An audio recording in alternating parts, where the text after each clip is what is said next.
Welcome everybody. We're here playing some Pioneer RCQ. I am Zach Miles and I'm joined by Chaz Tanner, and we are excited to bring you round 3 of this Pioneer RCQ. We have Devin Fong and Arthur Spring. Devin's playing Red Black Sack, and Arthur is playing Blue White Lotus. Blue White Lotus. So what does this Blue White Lotus deck do, Chaz? So, Blue White Lotus is not your typical control deck. Its whole goal is to cheat out Lotus Field and Thespian Stage to make a bunch of big mana, utilizing stuff like Strict Proctor to counter the triggered abilities. And then it gets going playing Discontinuity, which it, basically just lets you cast it for cheap when you have mana that lands for tap for 3, and you can end the turn. So ideally you want to do this in your opponent's upkeep before they draw. Then it's basically just free time walks. Yeah, time walks I've heard are pretty good. We'll see how it works out for Arthur here playing Devin, playing Red Black Sack. Trisho, Witch's Oven, Cats, Mayhem Devils here with the Blood Tithe Harvesters, and then some Disruption with looks like Witch's Oven. He's got one Annihilating Glare in there and some Fatal Pushes. So yeah, Fatal Push is going to be hitting those Strict Proctors. So we'll see how it goes for Arthur here and with Devin's Thoughtseizes. Looks like both players keeping here. Arthur starting off with the Irrigated Farmland. Oop, Devin dropping some cards. He's just a little too excited to play some Magic. Yeah, it's free information. Yeah. Yeah, Memory Deluge, Discontinuity, Lotus Field, and 2 counterspells that can be lands. Yeah. Can't really ask for too much more when you're playing a control deck. That's true. It does feel good when you can Thoughtseize a land, though, with Dry Disruption. Ooh. Yeah, it's no encroach, but, you know. Let's see what Devin wants to take here. He's writing it down, seeing what we got.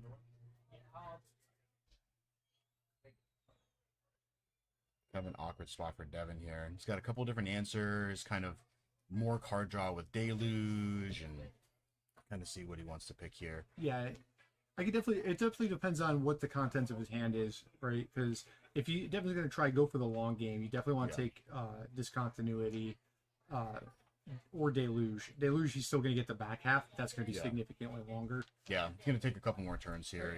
At least 2. Yeah. So the longer you go, the worse Jawari's Disruption gets, right? It's also Jawari's Disruption is much worse when your opponent knows about it. Yeah. Let alone both of them. Oh yes. Yeah, looks like Devin's going to take that Memory Deluge here. He doesn't want Arthur to get those extra cards later on.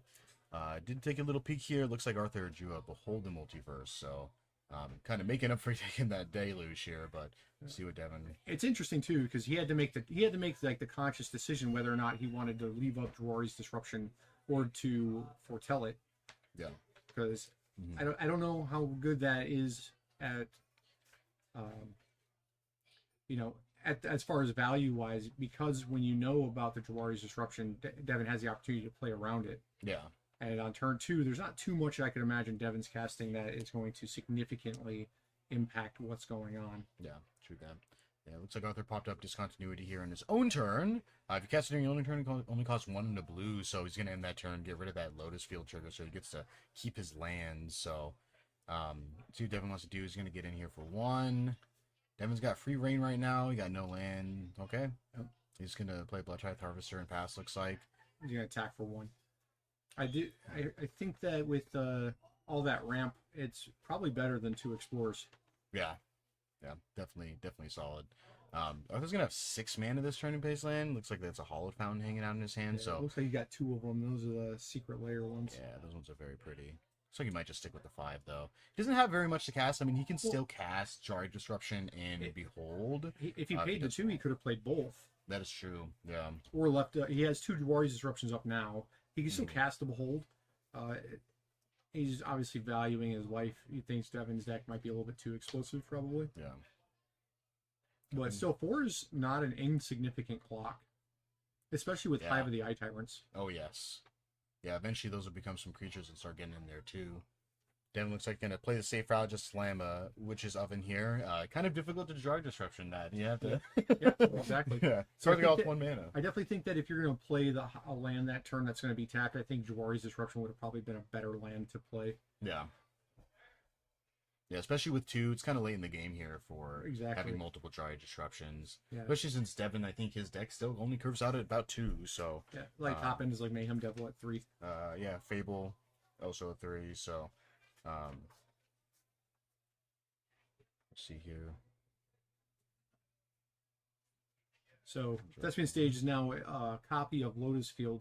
Thespian Stage being 2 tap it, it becomes a copy of target land. And since it's already in play, you don't have to sacrifice 2 lands to get the benefits. It's pretty good. 2 mana ramp on a land. It's not too shabby. See what Arthur's going to do with this mana. I mean, still got the Behold. He hasn't popped that off quite yet, so looks like he's going to foretell it. Maybe leave up a mana so he can double Disruption if he wants, or he can Behold in Disruption. If he pays 2 life, he has the option to flashback Memory Deluge. That's true, yeah. He is that. Looks like he is not thinking that, though. Looks like he might not want to take some extra damage here from Devin swinging in. Right. Well, with 6 mana, he has that Jawari's Disruption still as an option. Yeah. Once again, deciding that 2 Jawari's Disruptions might be better than paying 2 life at a later time once you have more of established board. Then Devin having to claim the firstborn, or was it claim the firstborn? Claim the firstborn. Right? He could cast that on his own Mayhem Devil to give it haste. There's not too many creatures that he's going to be able to take from Arthur. And then once Arthur gets going, the discontinuity isn't going to matter too much since it's a sorcery. Devin's now hitting him down to 8 with a treasure and a witch's oven. You're looking at 3 extra damage. 1 from sacrificing a creature to witch's oven, 1 from sacrificing the treasure, and then 1 from sacrificing the food. So realistically, Arthur's down to 5. And he's got the perfect target to sack next turn with the Unlucky Witness. Yep. Yeah. We'll see what Arthur's going to do here. It's like Devin has, another claim and then I believe another land. So, definitely going to probably try to draw some action here because I don't know what's currently going on is going to do. Let's see what Arthur's gets off of this Behold, which we presume he is casting right now. Yep, there we go. So he could try and draw Dream Trawler, Wandering Emperor, Doomscar's the board wipes of choice. He's also got Farewell. Farewell would be really good at cleaning up Devin's side of the board because it gets rid of everything. That's definitely a good one. Not just the creatures. So I think Arthur did draw a Doomscar here, so presumably he's going to pop that off this turn. I don't think he wants to wait another turn to see if he can get one more because then he'll just be dead here. So yeah, you just can't afford to. So floating a mana, what else does he have that can use that for? Let's see. Got double disruption. I think he still has another land in hand. I think he drew another irrigated farmland. So we don't know. I believe he has 4, so we'll see what that other card is. Thespian Stage. He has and Teferi. Ooh, that's pretty good. All right. I hear untapping 2 Lotus Fields is good. Yeah. Teferi net mana draw card. All right, seems great. Unfortunately, he won't have enough to flashback that Memory Deluge. Not quite yet. Not unless he plays another land. Well, he can only untap 2. He'd have to play two lands. So he has the 1 floating and then he'll have 4 to cast Teferi. What's he do here? Devin's probably thinking, do I want to sack this treasure? Do I want to deal the damage now? Do I want to leave this treasure? Yeah, so the extra mana is not really one. doing too much, so you might as well get the damage in while you can. Yeah. So, depending on what Arthur draws off the Teferi, Devin could just play the Blood Tithe Harvester and claim it, leaving his Hive of the Eye Tyrant up. But he could also activate the Hive of the Eye Tyrant, attack, eat the Memory Deluge, which Arthur's probably going to be relying on to get ahead. Because as of right now, it's not too bad for Arthur. It looks like he's starting to turn the table. And you really just have to know if you're the aggressor or know who's the beatdown, essentially. Yeah.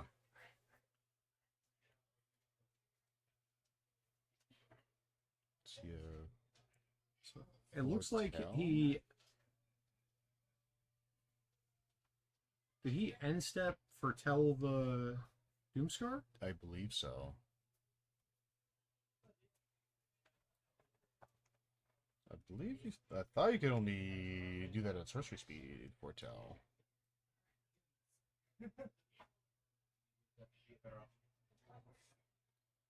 Gotta check up on that real quick and keep going here. No, you could do it anytime you can during your turn. During it your doesn't turn. have to Okay, be cool. sorcery. Right on. So Definitely good. end step, he untapped his 2 Lotus Fields and then decided to foretell it. Yeah. Devin with the Kroxa. Ooh. Talk about the best use of a Jawari's Disruption. Yeah. It's gonna be. Okay. That's I mean, interesting choice. yeah. Maybe Devin just says, "Sure, you got it. Let's escape it." Yeah, because he's only got 1 mana floating. Yeah. He also could have just paid the 1, sacrificed it for a food. Yeah. I mean, if he had another land, maybe that was a play here. But I Yeah. mean, if he doesn't have, I mean, no, because his hand is playing the first one currently. So Right. I mean, even if he did, then you just go to combat, empty out the mana pool, and then just cast it post main. yeah, Like, you don't get to attack with it either way, so what Yeah. difference does it make? yeah, yeah. Looks like that's what Devin's thinking about doing here. Is, I mean, we know he has claimed the firstborn, so that's pretty much his only play right now, unless he wants to try to activate. Oh, he's got He the needs to cast from witness. Unlucky The Witness. unlucky witness. So, see if he wants to get in. I think that Scat open. if his goal was to do that, definitely paying the 1 for the Jawari's Disruption, because there's no real benefit to not paying it, right? Yeah. Yeah, because you'd still have enough mana to be able to cast everything, and I don't think Arthur's gonna have any 1-mana counter spells for creatures. So, I think then, like, at that point, wouldn't it be better to like pay the 1, cast Blood Tithe Harvester, and then claim it to get in 3 more damage? yeah, Because then Arthur has to have an answer for a land creature, which is a little bit harder to do. yeah, It doesn't seem to have too many instant speed deal with the land. yeah. Devin's not gonna do any of that though. Looks like he's just gonna pass, which is definitely interesting.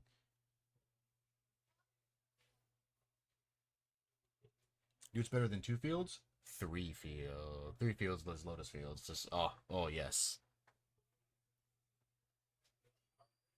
How'd you like that? Oh, we're gonna see main phase deluge. Okay. Oh, and it only taps 3 of your Yeah, land. that's true. It's not too bad when it only taps 3. Yeah. We'll see what Arthur wants to take here. Was that a discontinuity and something else? See if we can take a peek here. Yeah, definitely have a discontinuity, Jar Disruption, Dream Trawler, another Memory Deluge. Yep. It's not And too another bad. Lotus Field. And another Lotus Field. Well, the Lotus Field being a Thespian stage. Yeah.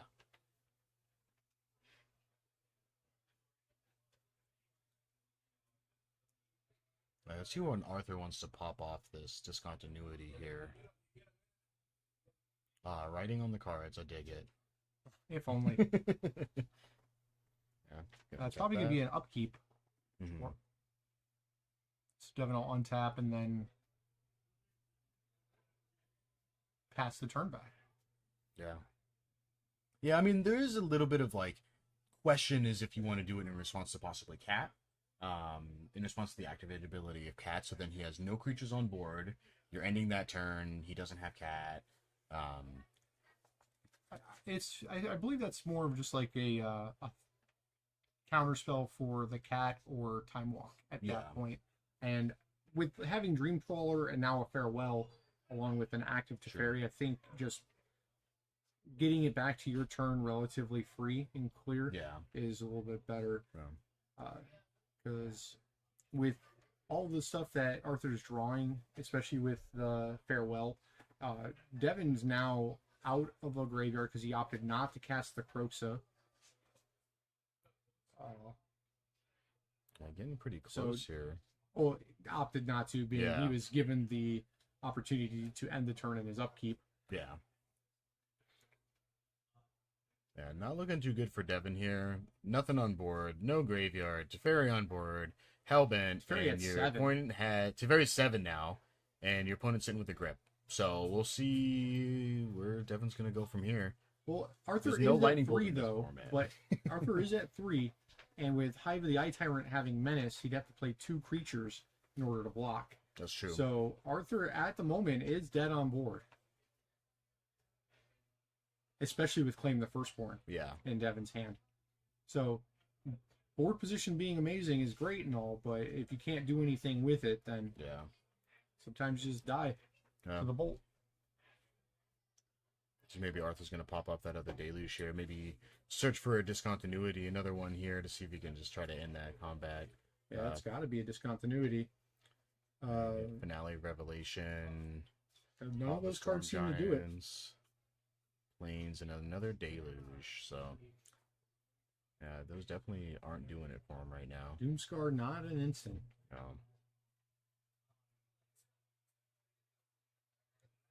Kind of thinking here. I mean, and keep in mind, there's always a chance Devin doesn't see that he has the land for lethal. Yeah, that's true. Odds they are sitting near lands, like.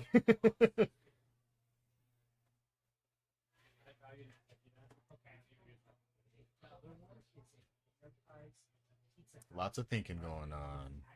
Are they trying to see, how do I get out of this? Do I have a way out of this? Yeah, looking at his deck list, he does run one copy of Otawara. So he could untap 2 Lotus Fields when Devin attacks or goes to combat, and then bounce it back to his hand, which would then save him essentially another turn. Yeah.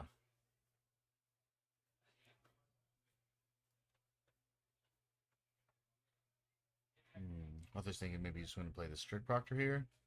Nope, he's going to cycle. Dig. Probably digging for the Otawara here. Behold the Multiverse. Unfortunately, now he's actually left himself dead on board because 6 mana is not enough to get an Otawara and then cast or use it. Yeah. So he needed those 2 mana plus the 2 Lotus Fields. Yeah,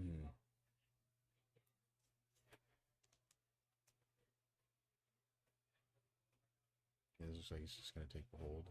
Let's see if Devin remembers. Devin just checking the coast, and he sees the line and moving the game too. Activate. Is this good? There's no Sword to Plowshares in sight. Deluge. Do I have a 2-drop? Oh, there's a Wanderer. Turn too late. Oh, man. And a discontinuity. Oh, and giving up the free information. Yeah. Still a whole another game or 2 to play.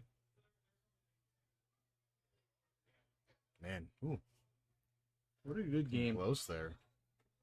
Yeah, Devin's squeaking out, remembering his man lands. That's always very important. Yeah. I definitely myself have forgotten man lands many times, so. Yeah.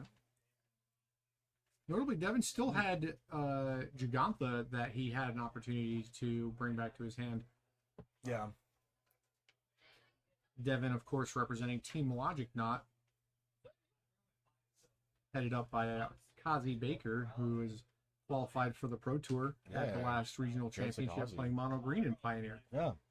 So he's, of course, qualified for Pro Tour Barcelona and the next regional championship. So he's not going to be able to play for the entire season. Yeah. Maybe we'll have him in eventually. He's not playing. Can't. Oh, talking. Nah. Nah. Yeah, just us. Yeah. Just Zach and the Tanners. Yeah, Michelle's playing in this event. Yeah. Whereas I played in the last one, she's playing in this one.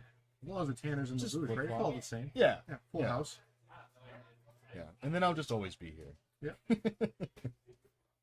No. Going to sideboarding here. So kind of looking at sideboarding. Let's see what we got here. Devin sitting on 2 Obnixious the Adversary, 2 Hearse, 2 Furnace Rains. 2 Go Blank, 2 Duress, 2 Damping Sphere, 2 Rending Volley. So the rest is always good against control decks. Go Blank's also very good against this style of deck.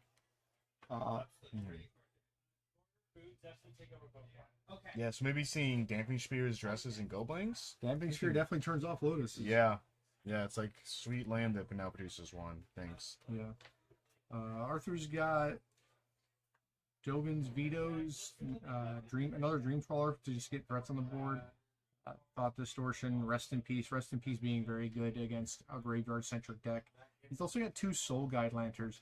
So Dovin's Veto isn't particularly amazing against this deck that Devin is playing, there's not a lot of actual sorcery or instant cards, well, non-creature cards, that Arthur cares about outside of Thoughtseize, because this isn't open deck list, so he doesn't know that Devin might be bringing in more non-creature cards to combat the It's more control matchup. disruption, interaction here.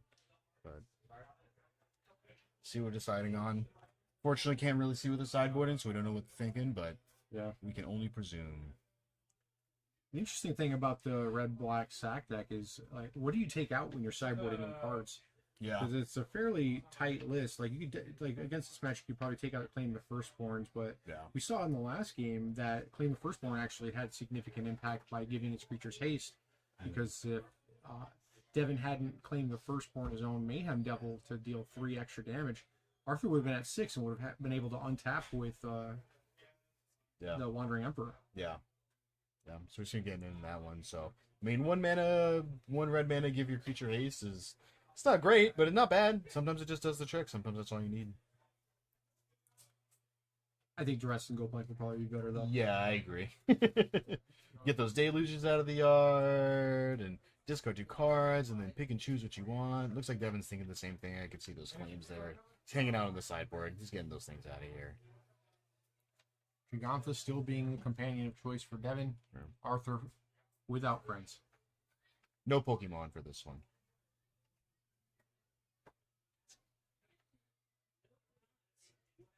I'll shuffle them up here. Really glad they changed the policy on pile shuffling. It was a while ago that they made this change, but I don't know if you know this. Back in the day, you could pile shuffle whenever you were shuffling. So there were issues where people would intentionally draw the game or match by pile shuffling between fetches. Not in Pioneer, of course. No. Yeah. Not only because Pioneer didn't exist at the time, is because they're also just banned. Yeah. Pile shuffling now more of a measure to count your deck, because it does not randomize your deck. No. Riffle shuffling does, though. Riffle shuffling does. Give it a good old shuffle. You know, you're going to see some open its hands. See Mayhem Devil. Witch's Oven, Cat, Damping Sphere. Devin put in Obnixious as this. Obnixious the Adversary isn't the worst. Making copies of Obnixious and then pressuring your opponent's hand is a very strong play. Yeah. He did bring in the Damping Spheres, though. Yeah. Yeah, I did see those. I did see the, looks like the Rest in Peace from Arthur over here. And he has Soulkite Lantern in his opening hand also, so... I mean, Rest in Peace is probably just enough unless it gets taken off turn 1 by Devin with a Duress, but I don't really see that happening. Red-Black doesn't have very many answers to enchantments, so... Devin notably not taking out the Mayhem Devils. It's just a good creature. Yeah, Makes it solid. Yeah. Even without fetch lands. So, Devin has a lot of good cards in his stack, in his hand. It looks like he's putting a Deadly Dispute back on the bottom because he had 2 of those. He has a pretty solid curve of Cat into Damping Sphere into Mayhem Devil. Yeah, not too bad. Arthur with the no-value Soul Guide Lantern. I'm just going to play a Cat here. I mean, Devin also here, you can just play 2 cats and start getting in there. Like... It does. Yeah, they still attack. Hmm. So Devin now, knowing about Jawari's disruption, doesn't play the sphere. Probably just plays the cat and goes. Yeah. Doesn't play anything. He's gonna ship it. It looks like he's gonna Deadly Dispute his cat, get a treasure. Mm-hmm. He's gonna see the same play as turn 1 here. The Lotus trigger on the stack, continuity. Didn't do anything with his mana. So he didn't play the cat last turn, didn't Deadly Dispute, just passed the turn. What an interesting choice by Devin. Yeah. I wonder if he had decided to do something and then changed his mind and pivoted, seeing that his opponent was about to have a bunch of mana. I don't really see the benefit in that, but... Yeah. You know. Yeah, maybe trying to save his cat from Red Lantern. Maybe he forgot about it. I'm not sure. Yep. Good. Devin holding his land here, too. Sitting on 2, and he has the Urborg, so... There's Orderboard. That's a Blood Crypt. In his hand. Oh, Yeah, there's an Urborg in his hand, and he's opted to keep it. I believe that's an Urborg is what I saw. I don't know why he would decide to do that when his Yeah. opponent has 4 mana. having a Farewell in hand is good, but not when your lands don't tap for colored mana. Yeah. I don't think he can actually do that. Doesn't Damping Sphere make it only tap for one colorless? I think he made his other Thespian stage Thespian into the blue. Mistgate. Yeah. Okay, that makes sense. Yeah. Yeah, so instead of just making the Lotus Field that produces colorless, gets his extra blue mana so you can cast that Deluge. So kind of a weird spot here. I mean, Arthur's been sitting here with, there we go, the white mana. He's been sitting there with no white mana, and the recipe's just hanging out. Devin could have had a couple turns here, just Notably, whooping Devin cats. hasn't played the Urborg. Yeah. Yeah, I'm not sure. Looks like he's going to play this turn. Maybe we'll see an Obnixilus here. We're going to see him play the cat and the oven. Let's see. I think he's thinking on Obnixilus here. I think Like the way it's sacrificing the- cleared. Yeah.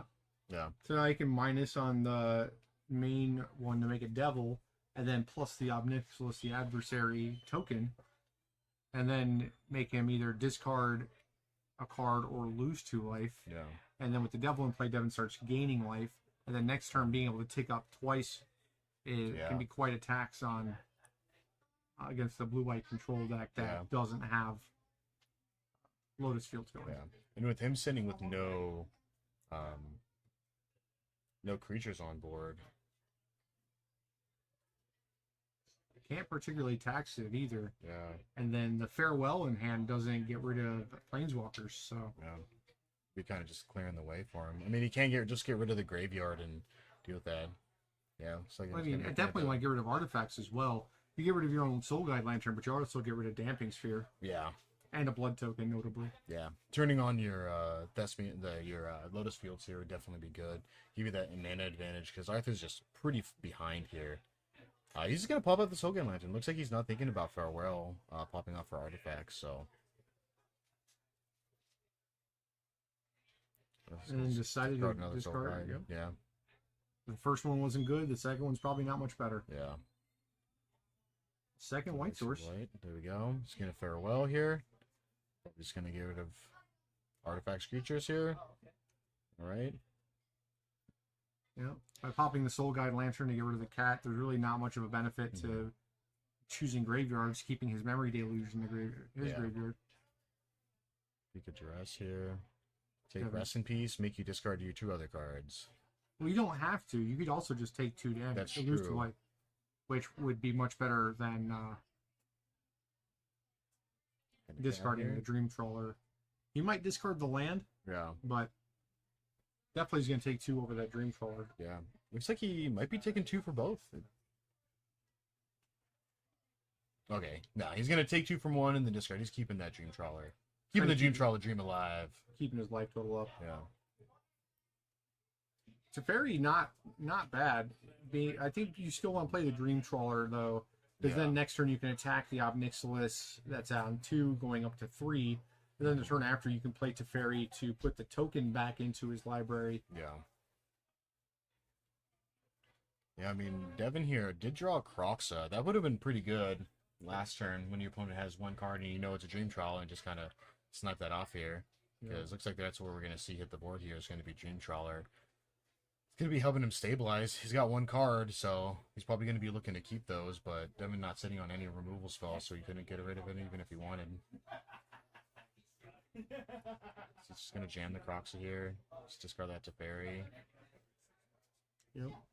Looks like Arthur's sitting here thinking, oh, do I want to just go ahead and just discard this to Dream Trawler just in case he has a removal spell? Nah. Well, it's also, if he does that, then he's losing 3 life from Croxa. Yeah. So,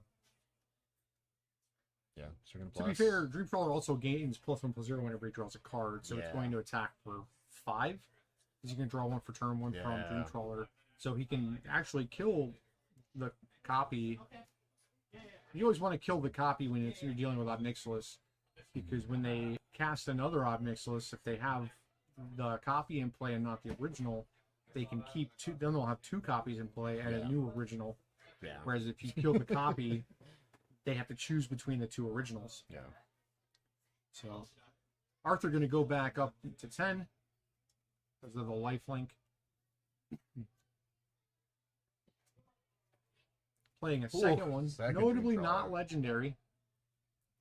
It was the bane of Theros Beyond Death Limited. Yeah. Devin choosing to leave in Fatal Push over Claim the Firstborn. Yeah. Wonder like what he's worried about. He didn't see any of the Shark Typhoons in game 1 from Arthur. Yeah. He did see Strict Proctor. I mean, maybe he's just presuming he's on Strict Proctor. Yeah. And Shark Typhoon. I mean, he does hit Hall of Storm Giants as well in a pinch, I guess. It's a 1-mana answer. Well, it's technically 3-mana answer to it. It's 4? Oh, yeah, it's Ward 3. It's like perfect. Yeah. Devin making a Devil Goblin. Not really looking good for Devin here. You know, Arthur about to come in for 12 with that Teferi in hand. Yeah.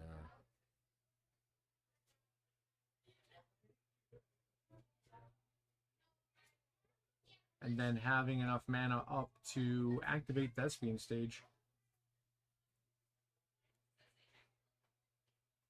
Yeah. Oof, man. So much mana from Arthur here. Double Dream These are Draw actually is 7 brutal. each. So Arthur's going to go up to 24. Oh, yeah. And I think this is putting Devin really far away from where he wants to be.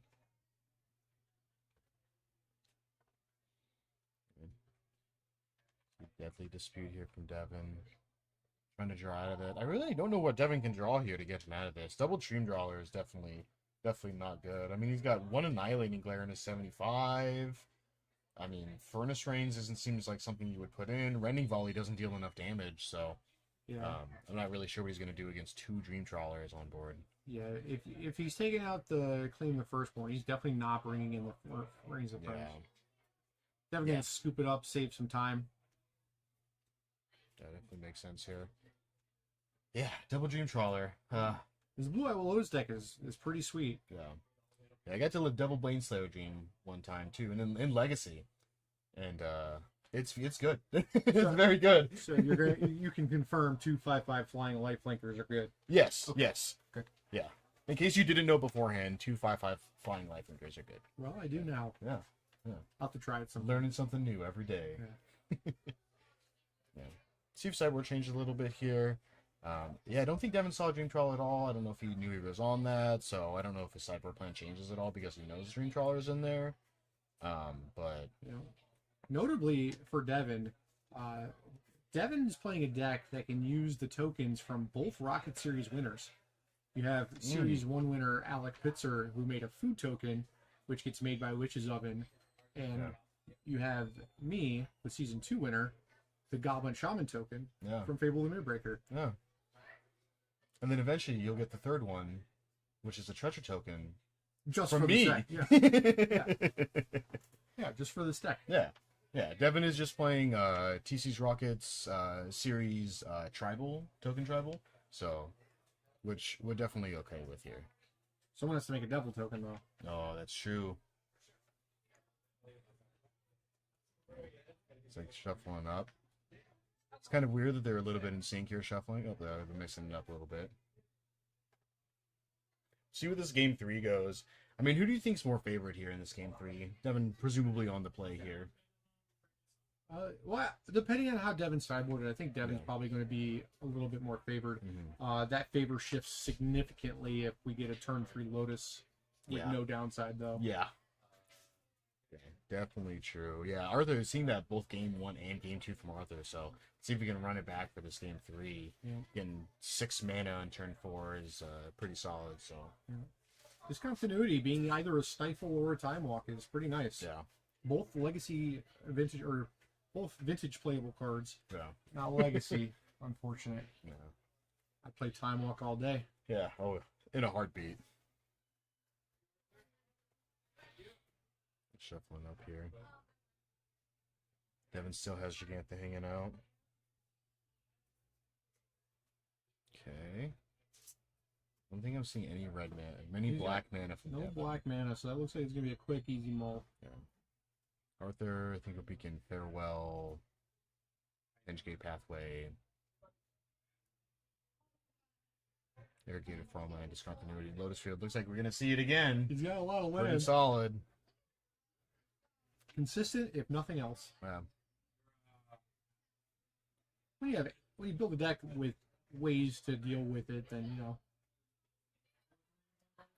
you're gonna see it more often than not. This end looking way better for Devin. Looks like we got double Blood Crypt, Duress, Mayhem Devil, Go Blank, very strong Thoughtseize, and a Deadly Dispute. So we got 3 pieces of hand disruption here in the creature. Yeah, so. I definitely think you just put back the Deadly Dispute.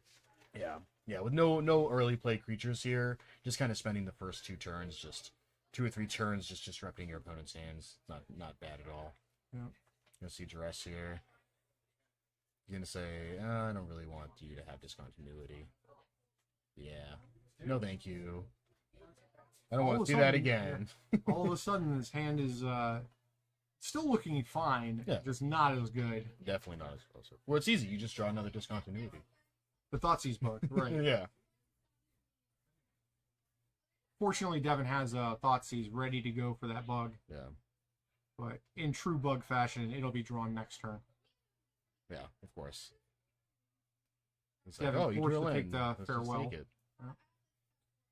Plus, land. He does have 2 irrigated farmlands, so he does get some extra draws here. If he just want to just go ahead and pop those off, he's gonna have that Strict right, Proctor. So. Ooh, that's a good draw basically here. discontinuity. Yeah. And with no answers. Oh, he's just gonna pass here. Looks like he just wants to leave open the area. Unfortunate. Okay. I don't know why he wouldn't play it.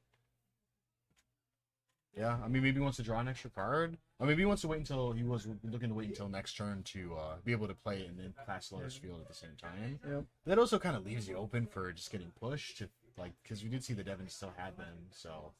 That is true.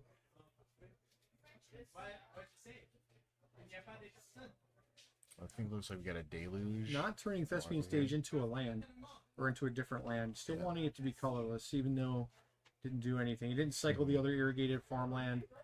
He's not playing Lotus Field. He's probably worried about another Damping Sphere. Yeah. I just want to get Devin wanting to draw a 3rd land. Yeah, he's been trying to do that. There we go. Okay. That was a quick. All right, we can see Deluge pop off here. Interesting choice to discard a Mayhem Devil. I wonder what else is in Devin's hand to where he thought that was the better card to discard. He's got Goblin, Fable, and a second Devil. Mayhem. Okay. And a second Mayhem Devil. I guess we can forgive that. I think Arthur's still sitting on, looks like Castle Arden Vale. This is a Gonjo. Dream He has a Trawler. little field. Dream Trawler, that's definitely good. Notably, that Arthur not play the Lotus Field. Yeah. If he had, he would have been able to catch Dream Trawler and. Ooh, and a Farewell, too. Gonna a Gonjo here. That's definitely a good one. Fable it up. Okay. Yeah. This Fable's gonna feel real bad next turn if he farewells. Yes. I mean, Devin's been sitting on that Go Blank. I mean, Go Blanking here isn't too bad. It's like a Den of the Bugbear. Yeah. We're gonna see some pitches here. Devin looks Devil? like he just decided to keep his hand. Yeah. Which doesn't even seem bad. Like, his hand is good. Mhm. His hand does a lot of things that he's wanting to do. And notably, Arthur playing this Dream Trawler makes his Farewell worse now. Yeah. Because he can't choose creatures. Mm-hmm. But he can't choose artifacts and graveyards, getting rid of his own Memory Deluge.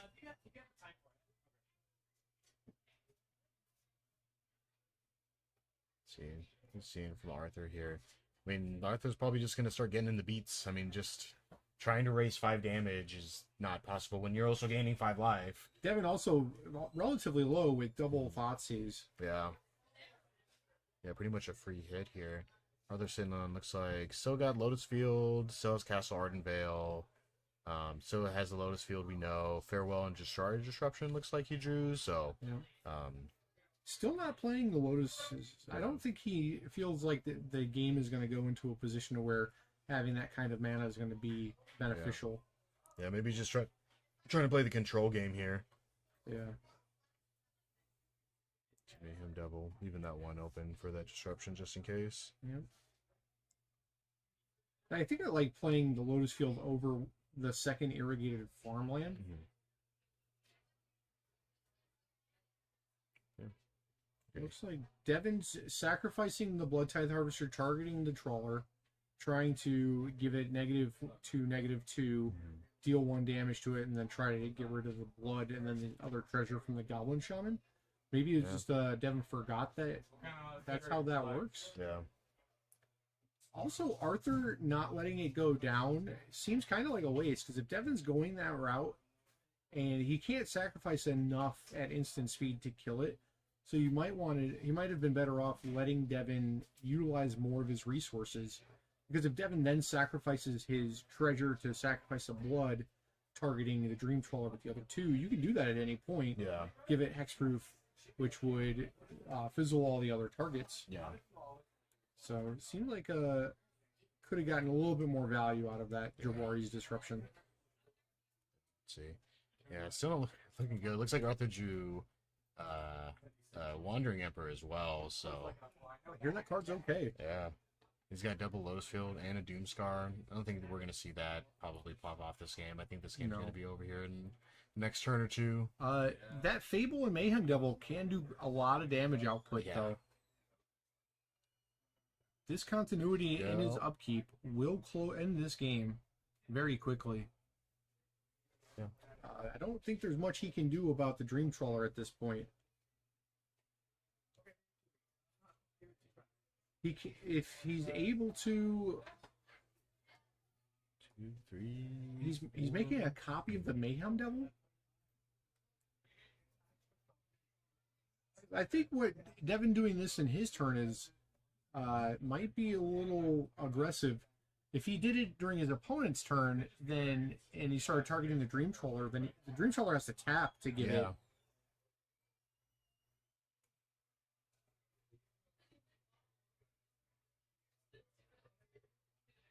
His opponent is very clearly willing to discard cards for it. Yeah, I mean, he's still sitting on a pretty good number of cards, too, so... Just Devin drawing here. Deadly Dispute, okay. Yeah, this is a very aggressive line. Yeah. I think I think stacking the Goblin Treasure Shaman might have actually been better than the Treasure. Yeah. And then once again, with all of this going on, why the token copy shouldn't still be in play? Is it beginning of end step? Oh, it is. Yeah. Is it, or is it at the end of turn? Let's find out. The internet is great for looking up magic cards.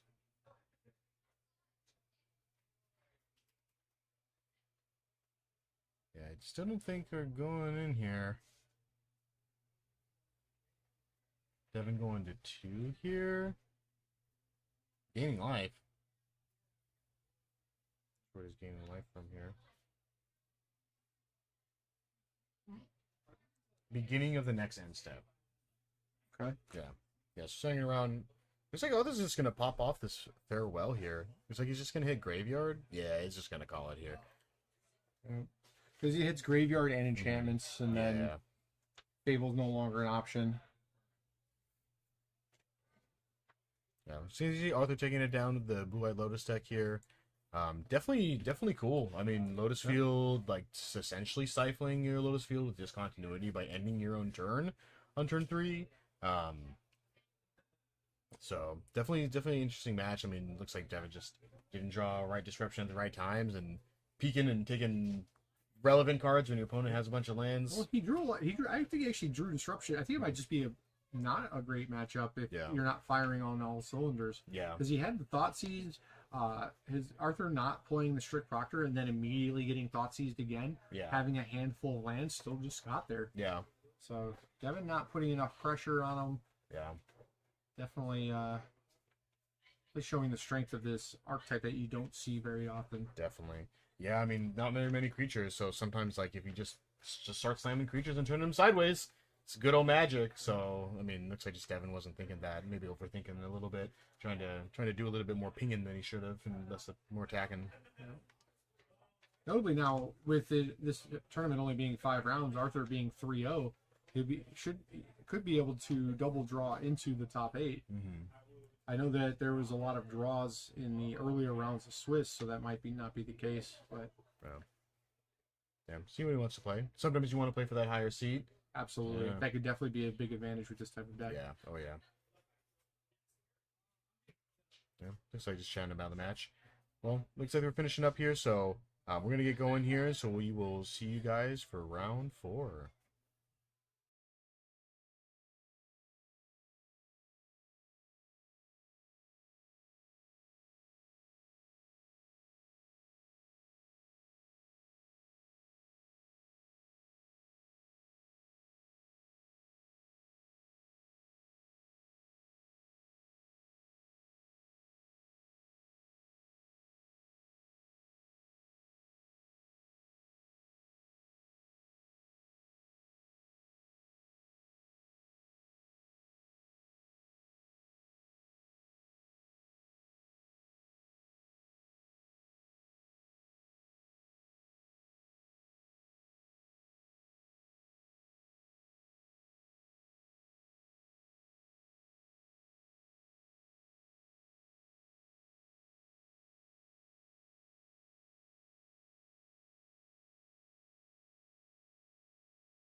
Hello, everyone. Welcome back. We're here for round 4. Looks like we got Randy here playing Junkyard, and then who is that?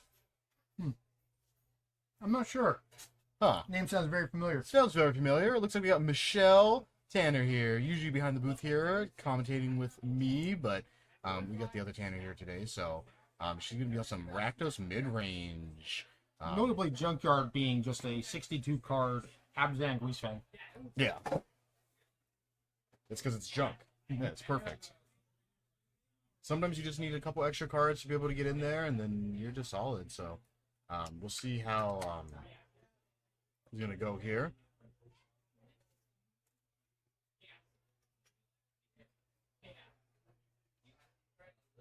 For those of you not sure about junk, junk was the term Magic used for black, white, green before Abzan came around.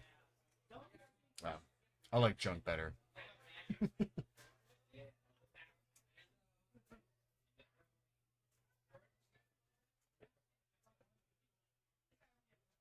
So keeping some hands here. We're going to get some deck lists so we can kind of go over these, but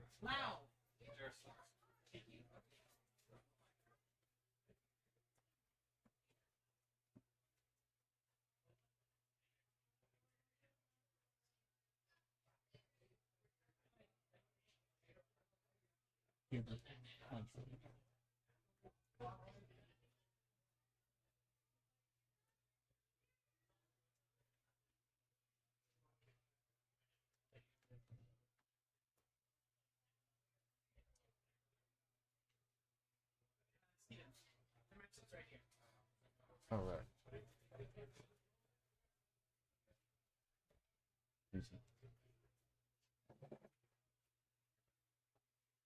All right, so looks like we got maybe Michelle keeping here. Good delay.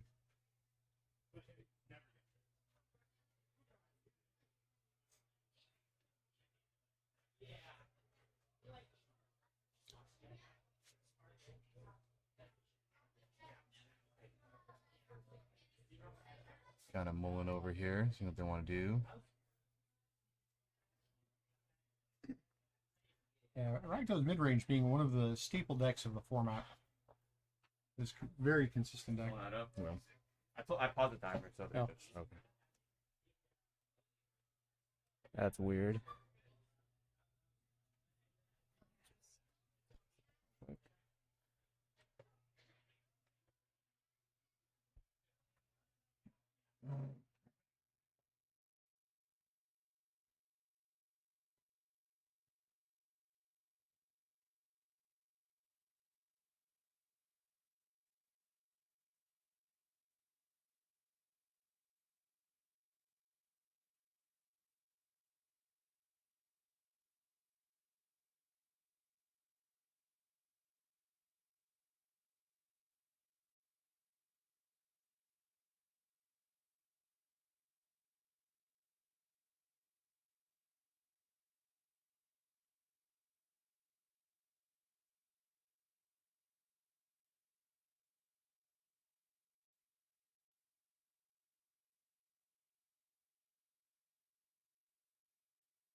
Are we good?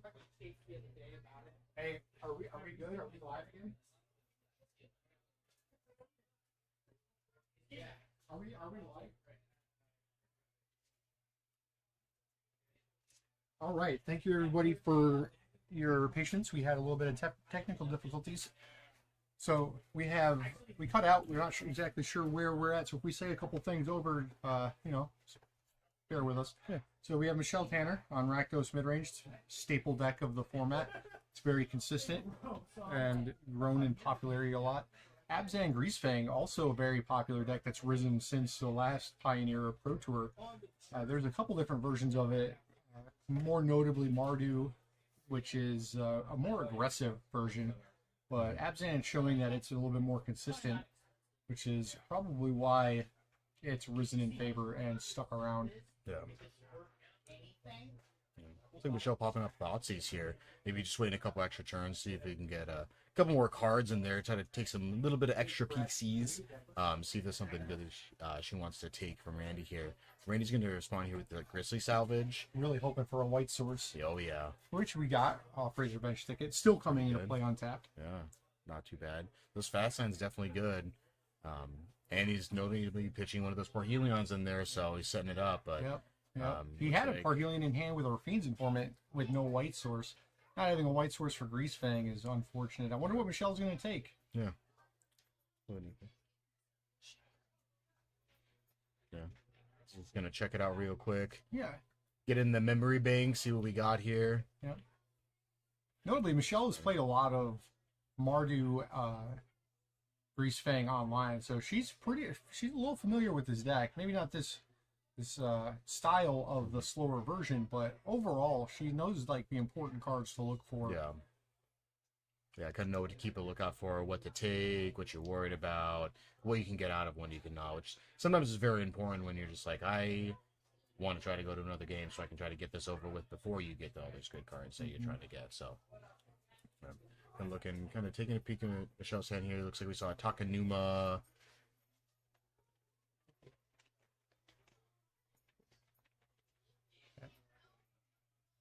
So it looks like she's going to take the Greasefang. No surprises. No surprise there at all. Don't really want to see Greasefang come out next turn. So, so we're going to see Randy here. Not having double black or really limits the amount of things that he can do. Yeah. Yeah. The Liliana not being able to cast here is kind of rough.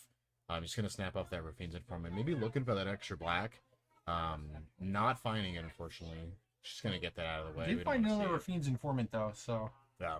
So hopefully do another dig here next turn. He could Grizzly Salvage using the Tomb and the Visagiu to hit another land. Yeah. To be able to then use that land in the thicket to cast the Rafine's Informant. Yeah. But it's a slightly risky play, even though there's a lot of lands in the deck. Because if you don't hit that extra land, then you spent your entire turn casting an instant. Yeah, not too bad. Michelle's sitting on forward. You see a Chandra Torture Defiance in her hand. And Sheoldred.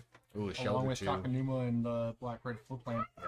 What do you like better here? Are you thinking Chandra or are you thinking I definitely like Sheoldred. Yeah. There's a lot of draw mechanics in Junkyard.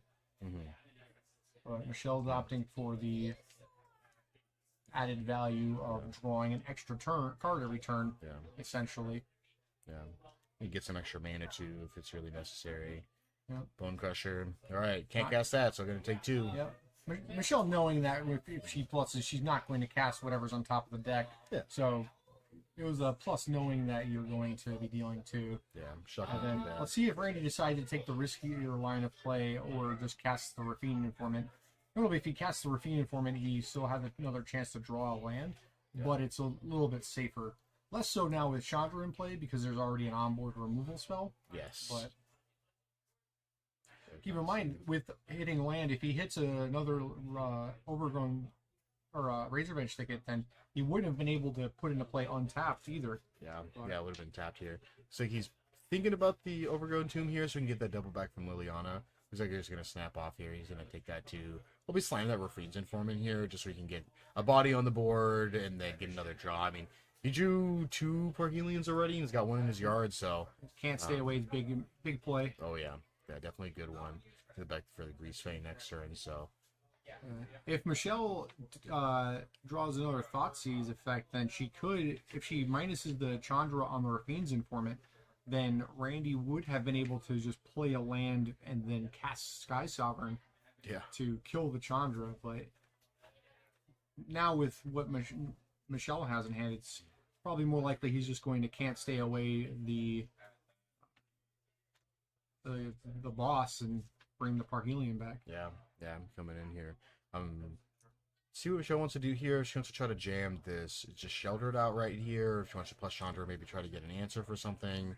I mean, Michelle's aware of the Skyship and the Liliana currently, but you know, not knowing that Grease Fang's coming in to bring that Parhelion back, so she wants to do here.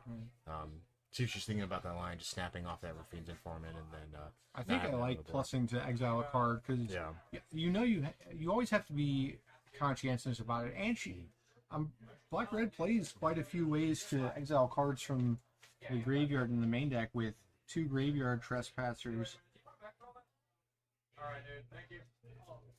Also, being able to hit another Thoughtseize just to get rid of, because you also don't want to have and Shieldred's Edict too. Shieldred Edict's a little bit less good just because that makes him sack. It doesn't really deal with the Grease Fang, but this is going to be a tough turn. Yeah, we'll see how this plays out here. It really shows the explosiveness of Randy's deck and about how resilient it is. Just one card without, you know, an answer puts him so far ahead. Yeah. So Randy now being able to use Grease Fang to get Parhelion back, which Parhelion has a crew of 4. I don't know if you know this, but Grease Fang has a power of 4. So exactly 4. It's perfect. Since Parhelion now has haste, he can crew the Parhelion, attack for 5, make 2 4/4 Flying Angels also attacking, which is 13. Here. Yeah, we're just gonna see it. And they all have flying. And they all have flying. So Michelle's gonna take 12 here. Sorry, 13 here. I forgot that the Parhelion's a 5/5, not a 4/4. So I'm gonna take some damage, and then one's going to Chandra actually. Looks like Randy's playing the safe route, knowing that if Michelle keeps Chandra around, it leaves more chances of drawing interaction for Grease Fang. Yeah. Randy's still at a very healthy 14 life, though. Yeah. So Michelle goes back up to 11, draws a card. There's already another Grease Fang in the grave, or another Parhelion in the graveyard. Drawing Blood Tithe Harvester gives her a chance at a redraw, but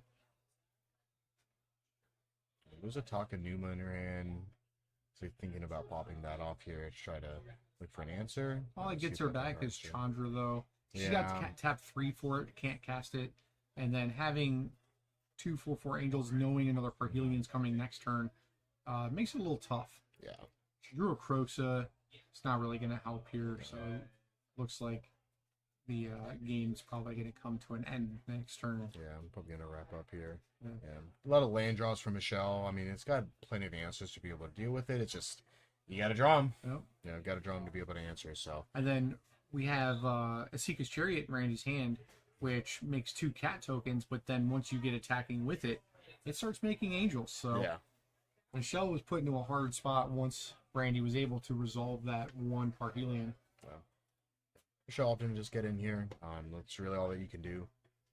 Yeah, I mean, I'm sure Michelle's very willing to trade 2 angels for her Shieldred. Yeah, that is a reasonable trade. Yeah, I know the viewers might not be able to read this Shieldred in particular because it's Phyrexian, but it has Death Touch, and when 2 4/4s block 4/5, all it takes is 1 damage each to kill it, and then Michelle is still alive.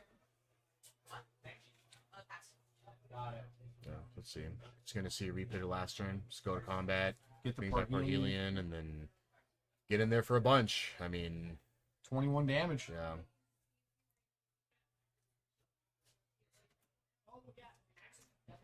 Yep. Now scoop it up here. Gonna go to game 2.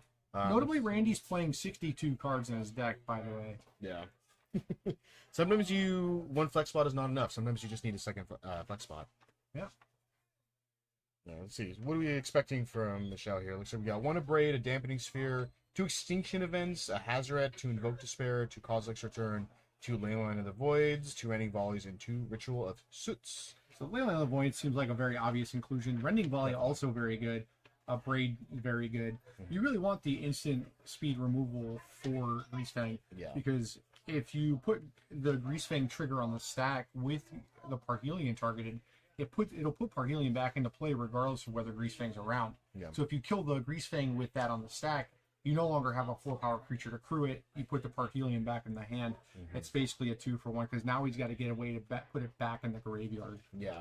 Gotta get an extra card to be able to get it back in there, and then get Greasefang back again, and then deal with it again. So, what are we expecting from Randy here? So Randy's got 1 cut down, 1 Liliana the Veil, a Heroic Intervention, 2 Duress, 2 Abrupt Decay, 2 Deafening Silence, 2 Portable Hole, 1 Soul Guide Lantern, 2 Leyline of the Void, and 1 Assassin's Trophy.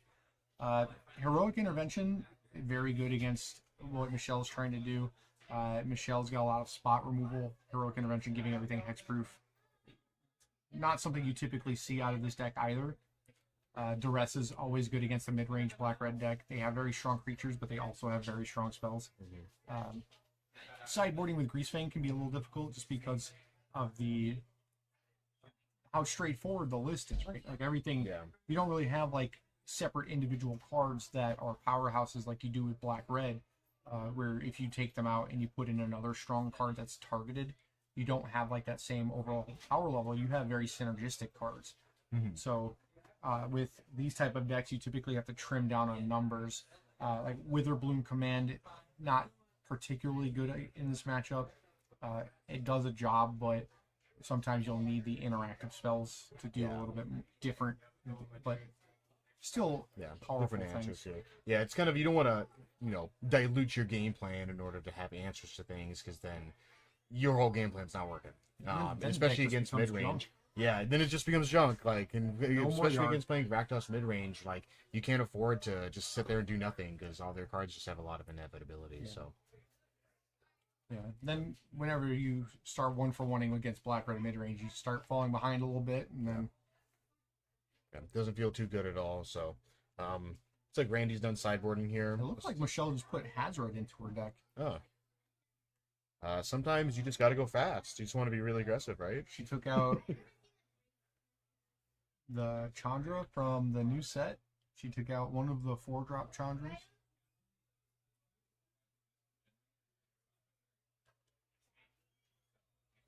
We're going into game 2 here. Randy up 1 with Parhelion getting in there, so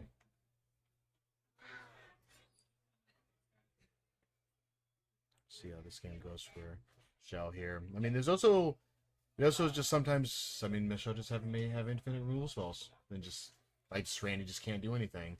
I mean, 1/1s and 2/1s, occasionally 3/1s just aren't gonna get there. So Michelle with the Leyline of the Void. Notably, Leyline of the Void still very good against his deck because of the graveyard synergies, but the Abzan version plays the Seeker's Chariot, which is very strong on its own. yeah. Double Leyline. Leyline. All right. Oh. I mean, that's not too bad. I mean, if you take a little peek, you can kind of see it in Randy's hand. There is an Assassin's Trophy in there, so you're probably going to get that here. So Honestly, I don't even think we need that. I think we probably want to take something else. oh, yeah, Just no. with the double Leyline, then we get a land out of it, and we still have a Leyline. Yeah. I think we probably want to take the Traverse here. Drawing a green source to get another basic land would help facilitate this deck a lot. I think if not that, I think we take the Seeker's Chariot. Yeah. That's really the only threat that he has that's very good. Yeah. He's like, hardcasting Parhelion's not very reasonable against this type of deck, and then Eskis Chariot is just get in there. It'll give you the tokens to be able to accrue right away. It's just Randy trying to get that green mana right now. He's just sitting on just only white and black mana and nothing able to be cast, so we'll see if Michelle wants to pop off. I mean, it does depend what she has in her hand. Maybe she does want to get rid of the Assassin's Trophy if she's got something she wants to stick around, but yeah, it looks like she's going to pop that off. She's not too worried about anything else. Satyr Wayfinder. Wayfinder, that does not produce green mana. It does cost green mana. One of the best cards in Pioneer, Blackleaf Cliffs. Black Bequest, that's a pretty good one. Ooh, I think we see a green here. Mana Confluence coming from Randy now, so he wants to pop off here. I mean, does he just want to try to get another land right away, or is he gonna? I definitely think you roll just for Satyr Wayfinders? Wayfinder. Yeah, Satyr Wayfinder, casting it'll put 4 cards potentially in the graveyard and give you one of those back. Traverse, while it'll probably do the same thing, but having more cards in the graveyard and then potentially facilitating the other mode of Traverse, while you still may get a basic land, it's always better to have more options. yeah. Looks like they're double checking to see if they go into the graveyard first. There are a couple of cards that do that, where they go into the graveyard first. I guess that's more of actually a newer thing. Like the They go- Witherbloom command. Yeah, it's only among the cards that were milled. So Sideboarding Finder, unfortunately, is not like that for Randy, so he's able to still get that land. Looks like Michelle just has a grip of land. Yeah. I mean, not too bad still not too bad of an opening. I mean, gives you a couple extra turns to kind of deal with everything. There's no Grease Fang gonna come out this turn and just, be dead within a turn or two. Yeah. So, but Randy getting ever so closer to that Essegus Chariot. That makes it more of an interesting choice. I'm really surprised she took the Assassin's Trophy over the Esika's Chariot now. Yeah. Now that we've seen her hand, Mhm. because there's not like anything particular that she's worried about getting Assassin's Trophy. Yeah. I think Randy's gonna pop off for a land. Okay. Did he do this at Enset? Did he drop for a turn and then just snap that off? The Traverse the Traverse? Overall? No, he's had it for a while. Well, I'm saying, did he play? Is this his main phase? Did he draw something? No, yeah, I believe he drew and then he played Seder. He attacked with Seder Wayfinder and then main phase 2 he's casting that for a forest. Yeah. Let's see, Castle Lock playing here. Maybe Michelle drawing some spells here so we can get some action. Yeah, Drew some Michelle grid. action. It's not bad. So I'll take 2. Which, funny enough, Randy didn't know Michelle's hand was all lands. Yeah. Yeah, I'm just gonna see. Now we have the coming Esika's down. Chariot.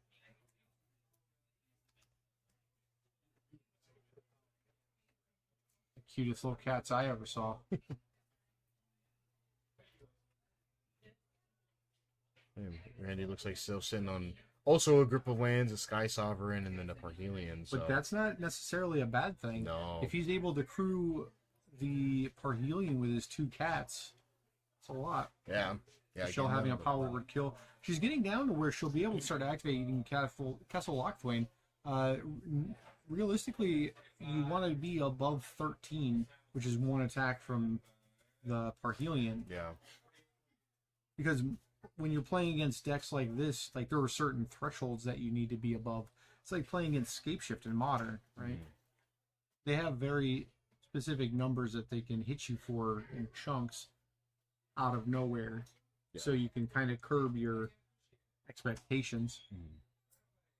See Randy crew up here. Wants another cat. I wonder.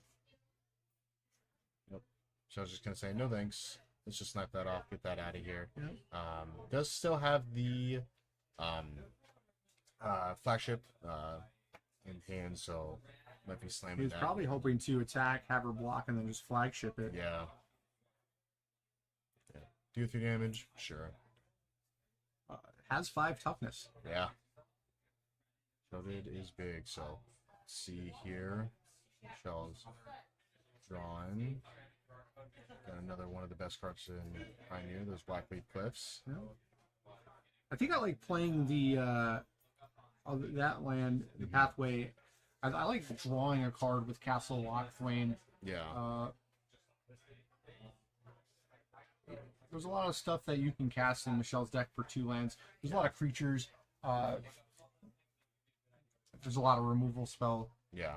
Yeah, definitely, I mean, a Braid here would be great. Yeah. Because, I mean, any Blood Tithe Harvester is going to be rough because it's going to get picked off by Sky Sovereign, so... Yeah. And then you also, like, if you want to draw into, like, Thoughtseize or Duress. Let's see. She's going to get in here. Yep. It's like, I'm not going to be able to block Sky Sovereign, so... It definitely does not have flying. Yeah. Maybe Michelle's going to leave open the mana. She can activate it this turn. Yeah, she's going to go ahead. Like, and it's go for definitely it. good to try, because like I said, if you hit Duress and stuff, you definitely want to be able to do that while you're pretty much at parity. Plus, she lost 2 life, she gained 2 life from Shieldred, so it's basically a free roll if you're at 1 or less cards in your hand. Totally fine. Let me see. Was that a Fable that she drew? I didn't get to. Yeah. You know, it's Blackleaf Cliffs and one other miscellaneous magic card. So Randy drawing a Witherbloom command here. Not really doing much. And give something -3/-1. Yeah, -1 is not enough to still kill Shieldred. So Especially with 3 that's too damage bad. from the Sky Sovereign. Yeah, it's definitely close, but So we just see land from Randy. Still got a couple of turns here before he can actually cast Parhelion, then an extra turn to be able to do that. So, see what Randy wants to do here. I mean, there's no permanence for him to destroy with it. So, let's see how much this out. There's the drain effect, but I don't think really that's doing much here. I don't think he's trying to race. I think he's just trying to get the board cleared. Yeah, definitely. I think he kind of just wants to pop that off, though. So wants to try to use as much of his mana as he possibly can in between the now and Sky Sovereign turn. Sorry, now and Parhelion turns. So he's definitely thinking about it. You got to make that decision now. That card's not an instant, so Which is wild. yeah. I believe all the other commands are like Lorehold is, the Prismari one is, Witherbloom Sorcery. Yeah. The disrespect. Yeah. Can't believe it. Now the question is Randy looking to jam here, or is he looking to...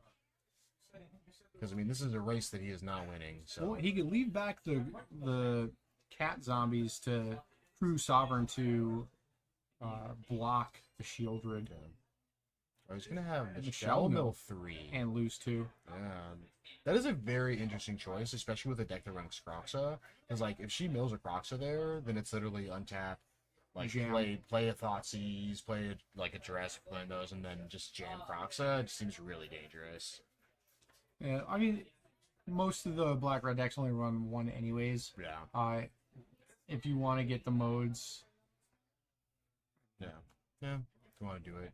I mean, you got once, right? Yeah. That is a Fable, looks like. So Fable looks like a Blood Crypt and then that Black Leaf. So, so probably going to see Fable slamming down here and want to get some more creatures on the board.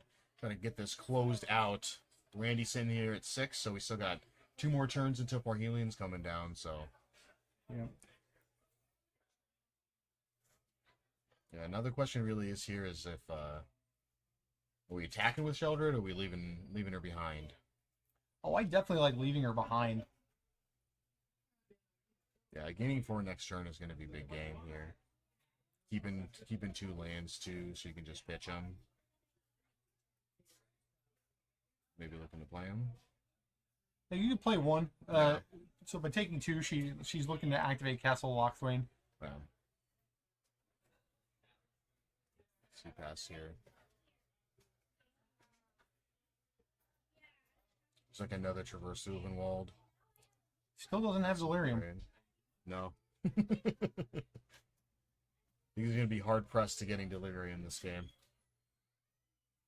Still pretty good. Like, I mean, Michelle still has 2 turns. The Parhelion doesn't have haste, not with Grease Fangs, not getting back to Grease Fangs, so I'll be able to play, but still dealing with that is going to be a big pain, so it's like Randy just trying to deck thin, kind of casting some traverses, just get those bases out of there, draw some more action.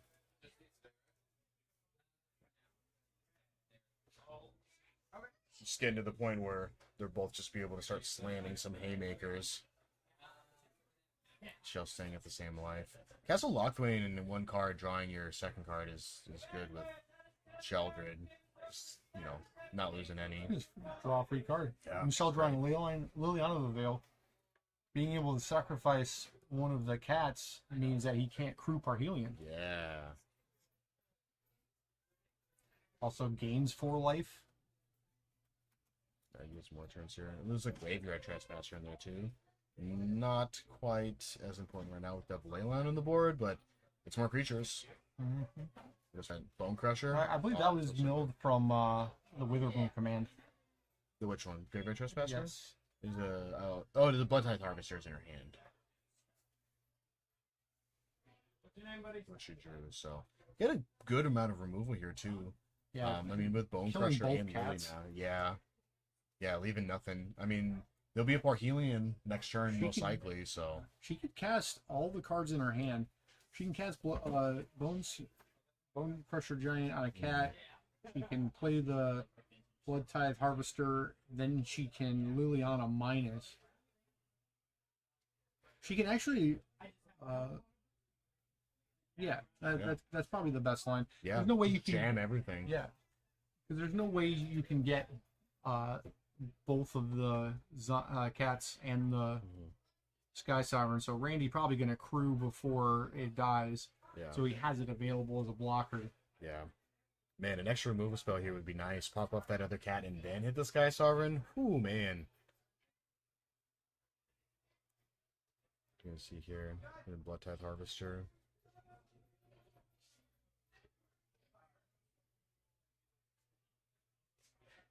Yeah, maybe she's worried about another creature here next turn from Randy, just playing another creature and then Sky Sovereign and getting rid of Liliana, but I think that's probably fine. I mean, Yeah, I mean, at that point, I would want Mm-hmm. Liliana to get. Well, you can deal 3 to like the Blood Tithe Harvester and just like attack the Liliana, Yeah. but Yeah. So she just wants to get this board nice and clear. yeah, You want to attack the Sky Sovereign? It's an option. it is. Yeah. It is an option. Yeah. Arguably, might have been better. Because with Randy's hand, he's got no creatures to crew currently. Yeah. He's relying on the top of his deck to get another creature to be able to even possibly crew that. And if he's just planning on slamming Sky Sovereign next turn, then he has 0 creatures to be able to crew. Yeah, And I that mean, is true. with vehicles, you can scale up. I mean, just like crewing a vehicle to crew a vehicle sometimes is just, just doable. But Randy seeing the yeah. writing on the walls, scooping them up, and we're gonna go to game 3. Yeah. Yeah, so definitely saw kind of a lot of stuff that we expected here. Definitely the ley line of the voids coming from Michelle's sideboard here. Didn't see a braid, which we presumed that was also cited in. And then Randy, didn't really see too much from Randy in terms of sideboard, except for that Assassin's Trophy, which was definitely a good one. Maybe Michelle was just a little bit worried about that early on, but we'll see how she feels about it here in this next game. I mean, double ley line, kind of difficult to get around that.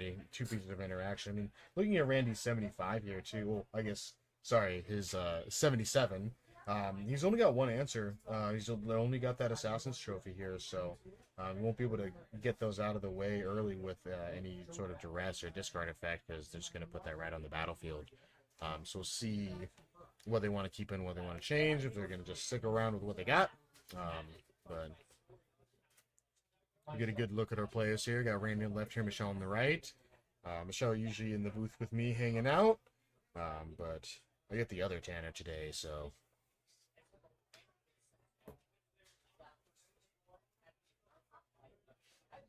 Randy taking a text break here. Want to hang out on his phone. Well, we're kind of standby here. Always like to bring it up. We get that Fishbowl tournament coming up in July, the CDH with Playing with Power, so definitely check it out on the TCS Rockets website. Yeah, definitely want to pre-sign up. Don't want to miss that one. That one's going to be cool. Let's see if we can take a peek at hands here. We got Randy, Thoughtseize, Parhelion, looks like a Chariot, Grizzly Salvage, Temple Garden, Razorridge Thicket. He's going to ship it. Probably doesn't have a Black Mana in there. I didn't see that last card, but that's what we're guessing here. Can't really cast Grizzly Salvage out that black to get those extra lands. Fill up your graveyard. Michelle looks like sitting on a couple of lands. Possibly Graveyard Trespassers are hanging out. There's a Hazard. She did put in the Hazard. Go for the throw. That's the card that's hiding in there. Looks like she's going to keep it. She's going to keep that turn 2 go for the throw to try to snap off that Grease Vein. It comes down on turn 3. So Randy going down here. That double Parhelion Salvage, Takanuma Forest Land, and the Grizzly Salvage. He's going to pitch a Parhelion, and he's going to keep this 6. He's starting off with another land. Overgrown Tomb, Temple Garden. What land is it? Bloomin' Marsh. All right, that's not too bad. Right, you see lands right here. And the Black Fucus, the Battle of the Tap Lands. Green's Informant from Randy. I don't know if he has a white source. Looks like he doesn't, so looks like he's looking to pop off Grizzly Salvage here at the end of turn. Maybe get a white source, or maybe get a Grease Fang. We'll see what he wants to do. Just gonna jam here. There's Temple Garden, got that white source. Ooh, double Chariot. Alright, let's see what it'll say. Probably Razorridge Thicket. It's going to come into play tapped still, which is nice. Doesn't have to take the 2 damage from the Temple Garden this next turn, so we're going to draw here. Probably going to be jamming a Rafine's Informant here, getting rid of that Parhelion that's in his hand, replacing it with something else.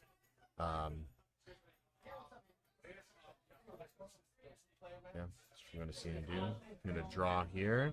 There's Grease Fang. That's pretty good. Parhelion. We get a counter. I think Michelle wants to... Thinking if she wants to pop this off right now. Probably wants to hold a little bit. I mean, just the capability of Randy being able to untap here and just slam Grease Fang and then get in there is not too exciting. So we will see land pass here from Michelle, possibly. Leave open that Go for the Throat so that Grease Fang's not getting through. Not getting that Parhelion into play. Yeah, you see tap land pass. No point in shocking here. There's no 1 mana card that she can play. There's no relevant 3 mana card that she'd probably want to bluff here. But Randy drawing Collective Brutality. So that's a pretty good one here. I mean, you can wait a turn. You can wait a turn to pop off that Grease Fang. Kind of clear the way a little bit. Make sure it's not a spell. Michelle will get to draw an extra card, so he won't know what that extra card is. But we'll see what Randy wants to do here. If he wants to just go for broke, or if he wants to do it, he is getting closer to flashing back that reanimation spell to be able to get back Grease Fang. Let's see here. Kind of thinking he's going to pass. He's going to attack here. All right. Kind of beat in. I think he's thinking about the Collective Brutality here.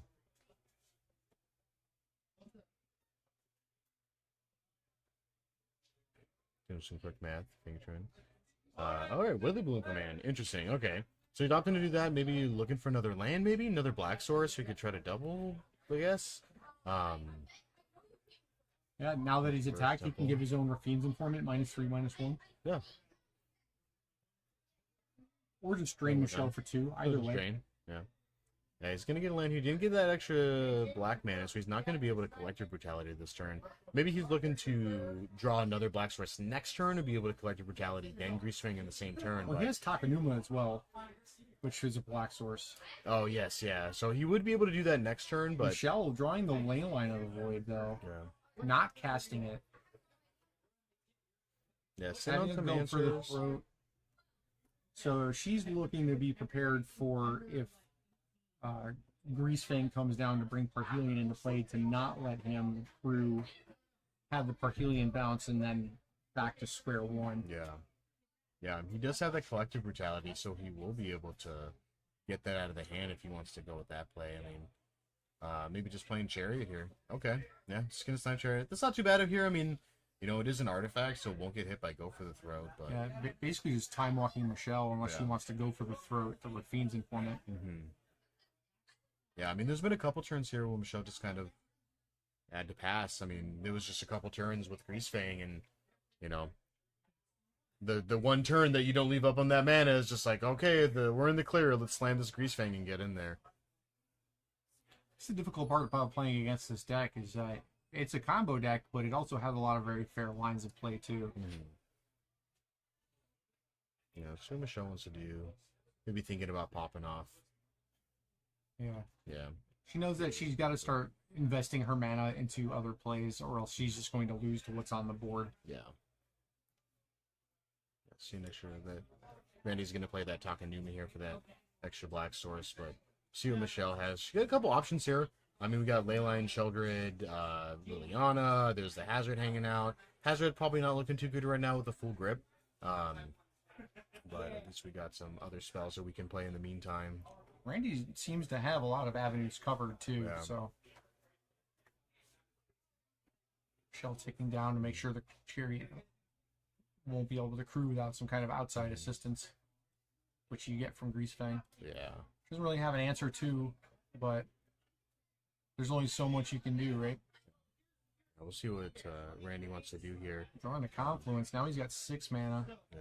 He's playing a little safe. I mean, he did have the capability of just Collective Brutality last turn and then just making sure the way's clear. Like, I feel like there's not enough instant speed disruption for you to be too worried about trying to go off this turn earlier, but we just wanted to make sure now. Got one less there, so... Yeah, no escalation from Randy here. Looks like he's just going to want that pseudo-Thoughtseize effect, so...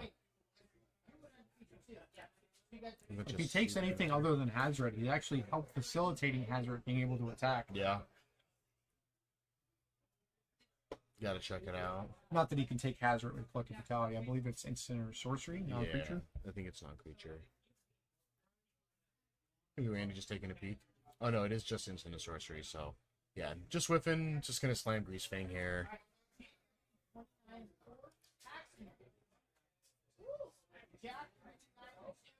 Yeah, Michelle here is gonna take exactly lethal. Got the 2/2 cat as well, so got 2/4/4s coming in, the 5/5, and then the 2/2 is it's gonna be exactly 15 here. So And he knows the coast is clear. yeah, and Randy is not attacking with the cat. All right, Interesting choice. cool. Go to 2 pass turn. Darn it. Yeah. Although it doesn't really seem like Michelle has too many options. Not too many outs here. She does not have parallel.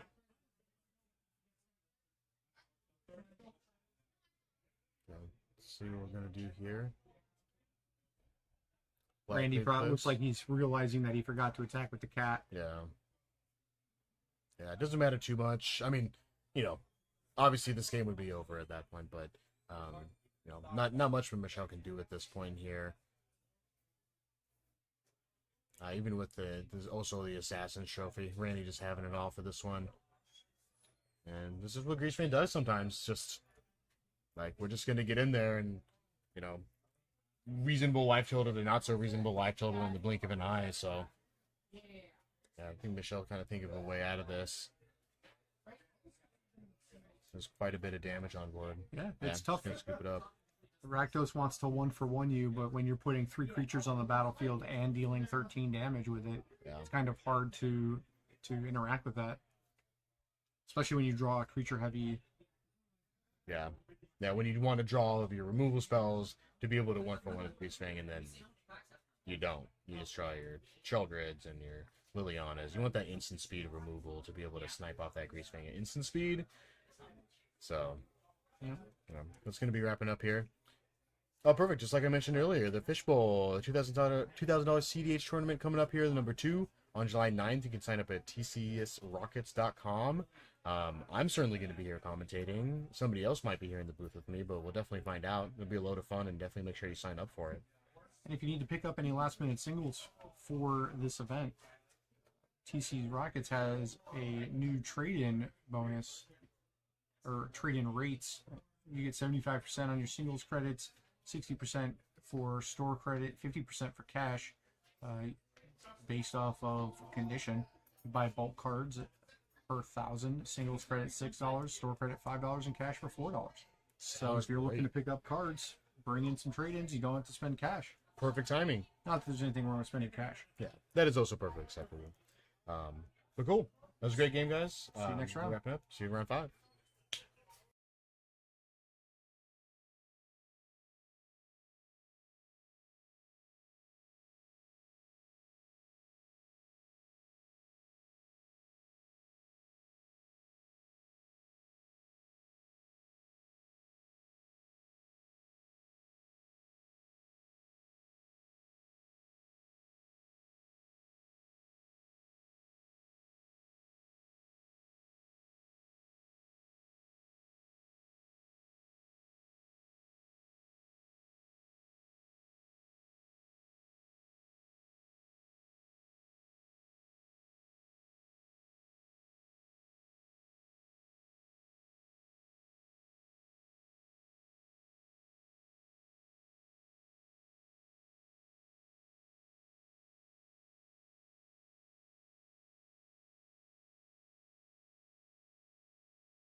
Come back.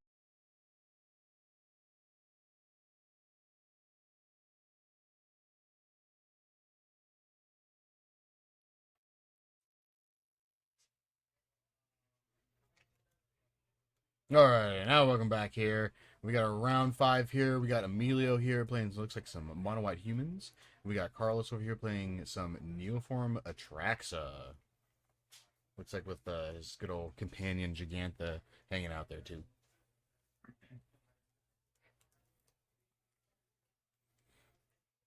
See how this matchup goes here. I know humans can typically be pretty aggressive, and they got a lot of different types of stacks pieces. With Carlos probably just, you know, trying to Neoform into Atraxa, draw a whole bunch of cards. So we'll see which deck can be a little bit faster.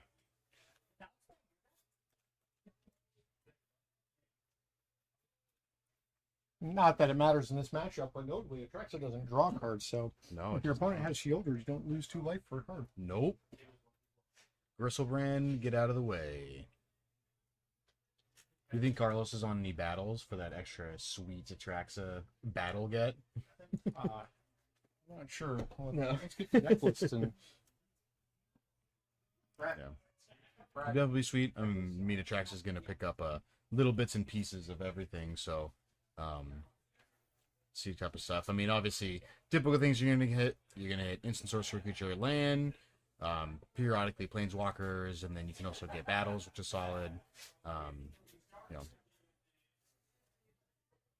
what's going on here? The whole goal of the Neoform Atraxa deck is to put a bunch of cards in the graveyard, delve out Hooting Mandrills or Tasker the Golden Thing, then Neoform. Neoform is sacrifice a creature, go through your deck, get a creature that costs that +1.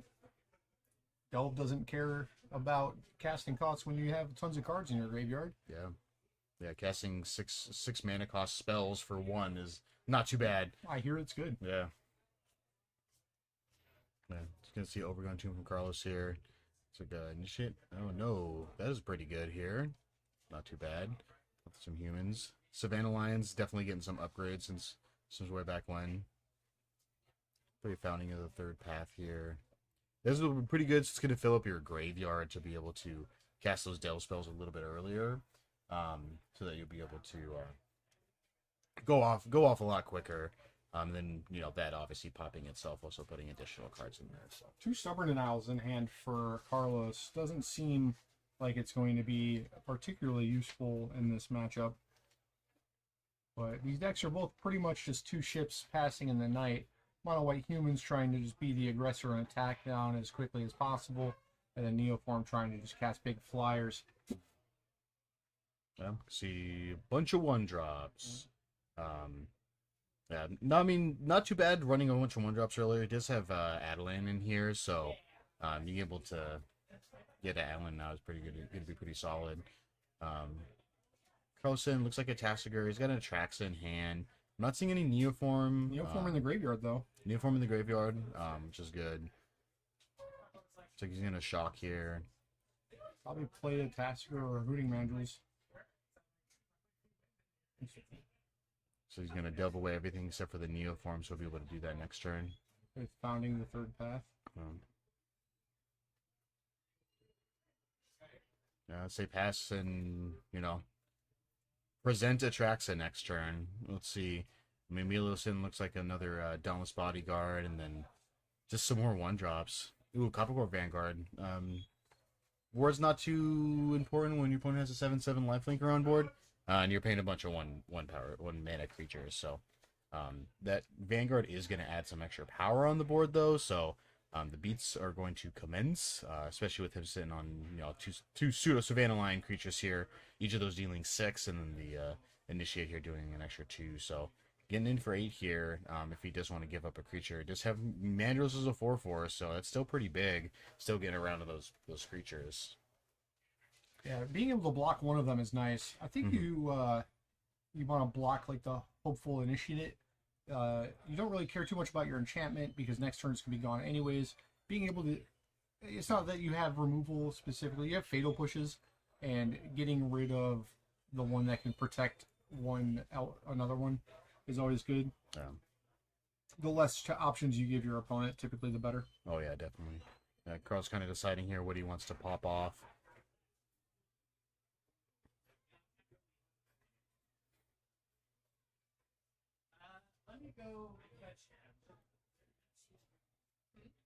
Yeah, probably gonna take off the recruitment officer here. He doesn't want to get some, doesn't want Emilio to get some extra value later on in the game. Yeah. Well, the Dauntless Bodyguard is on the recruitment officer, so Yeah. if he blocks the recruitment officer and then Emilio sacrifices the Dauntless Bodyguard, you're basically trading 4 damage for 1 unblocked creature. Yeah. So instead of taking 4, you'd take 2. But I don't think Emilio's too concerned about that ability when he knows what's coming next turn. Yeah, it's looking probably just to get in damage at this point. Yeah, I'm just gonna go ahead and just get Neoform, play Neoform. Let's get into Traxa. Yeah. How many cards are we drawing? 5? 6? Probably at least 2. At least 2. At least yeah, 2. Not bad. Yeah. So what does a win look like here for Emilio? Like, what can Emilio do right now to win against this 8/8 lifelinker? Yeah, I mean, he does have 3 ossifications hanging out in his deck somewhere. He does have Brave the Elements, which will sneak through, I think, of just exactly enough damage. So that's good. He's got 2 of those with 3 ossification. Other than that, he's got a bunch of lower power creatures. He's got another Coppercoat Vanguard, Thalia's, the Adeline is good. It's in on 1 Knight Errant of Eos in here as well, but that's not going to do it. That's just going to draw him some extra cards. So, I mean, 1 of 5 outs here. I think he's sitting, I believe, looks like another land, and then there's a white card in there, so we'll see what that is. Let's see what Carlos hits off of these, though. Oh, Ossification won't do it because he does have Stubborn Denial. So really, it's not much, because Stubborn Denial can counter anything. He's got instant, land, creature, sorcery, Neoform. It's kind of showing. Notably, though, he needs to. Is the second Dawn's Bodyguard on the Coppercoat Vanguard? I believe so. So he can Fatal Push the Coppercoat Vanguard. The other creatures have Ward 1, and without a second land that's in play untapped, he can't actually target them. Yeah. He could cast a Tassiger to block, but it looks like there's a lot of damage that's potentially coming through. Maybe he wants to take the Watery Grave, pay 2 life, put Tassiger into play. Yeah. See, I mean, he's going to He gain doesn't have 7. enough card in his graveyard, though. Yeah.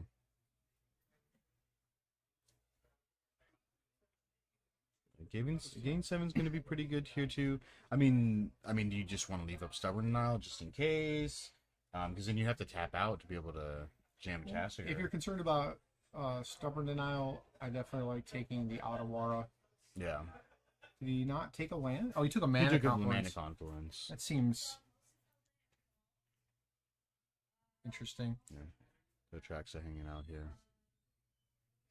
Yeah, so notably, Emilio does not have Brave the Elements or Ossification.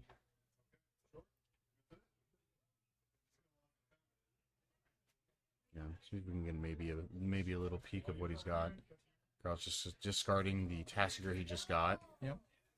It's like if he has, if he does have Brave the Elements or Ossification, it's not exactly lethal because he can try to kill the Coppercoat Vanguard, sacrifice the Dauntless Bodyguard, and then he just loses one of the attackers. Yeah. So now all those other white humans get +2. Coppercoat gets +1s. Yeah. I mean, we'll see if he wants to snap off a Fatal Push in response here. Or he's just going to let it happen, and then he's going to play a Thalia's Lieutenant. It's not too bad here. I mean, he still has the option of Fatal Pushing one of the Vanguards, but it's a bit of damage, but it's still not enough to get past the Traxa. No. More notably, you can Fatal Push the new Vanguard. It won't get rid of the one that that would be attacking if he goes all out. But Yeah. Everybody getting some counters on all of those dudes with that Thalia's Lieutenant, so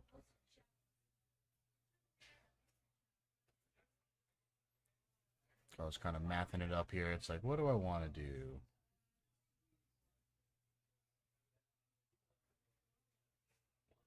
Yeah. Luckily, Carlos is the blocker in this, so math is for blockers. So.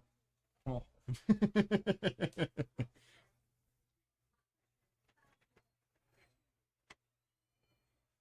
Yeah, Milo just coming in with everything. All right, Carlos taking one here. What are we casting? probably He's gonna a snap fatal up fatal push. Yeah. He's gonna get rid of that other one here.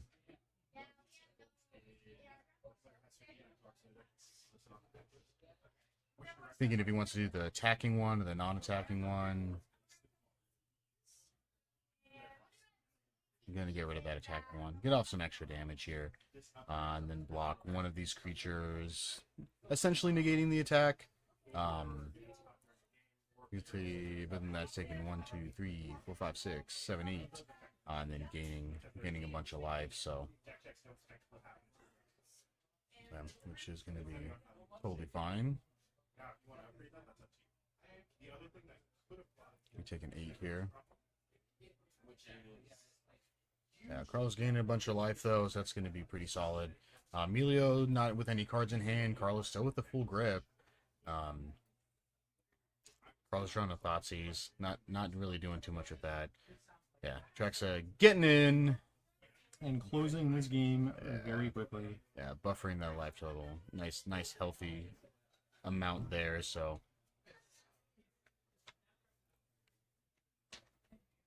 And Carlos kind of hangs out here. Just leave open Stubborn Denials.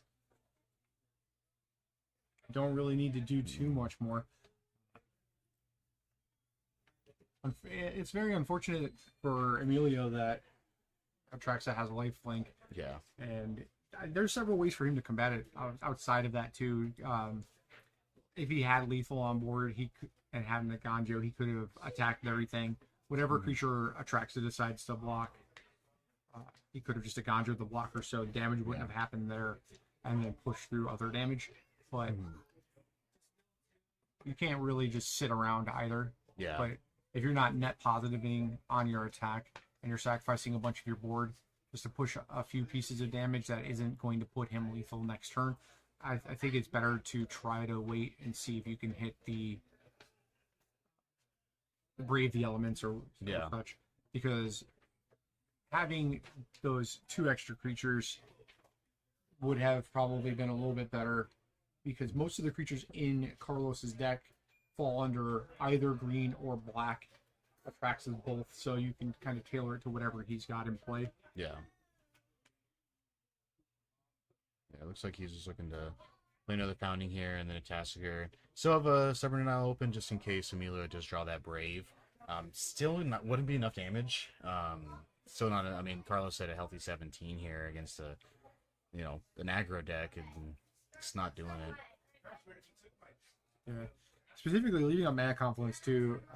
Even if he did draw like an Ossification, a lot of people don't necessarily equate having Mana Confluence to having Stubborn Denial, so it might not even be on his radar. Yeah. Even though it's a very common counterspell in this deck. So I'm gonna play him. He did draw a spell, maybe another Thalier's Lieutenant. I mean, he's got a Luminar Caspian, right? Sometimes It's not going to be good enough. No. Emilio needs a lot of help. Yeah, none of these creatures are big enough to deal with Atraxa. Does Emilio have a Brutal Cathar in his sideboard? Or in his main deck? In his main deck, it looks like he does not. He has 4 Brutal Cathars in the sideboard. Yeah, that hopefully he'll bring them in for the second game. Yeah. He's got a pretty good amount. I mean, he's had Brutal Cathar, Giant Killer, and 2 Declaration and Stones for this matchup. All of those, getting rid of Atraxa, but one of those does not get Stubborn Denial. yes. Unless you play the Giant Killer and you just keep Atraxa tapped. Yeah. Yeah, Giant Killer turn 1. Let's go. Yeah, I'm just gonna pop off a push here.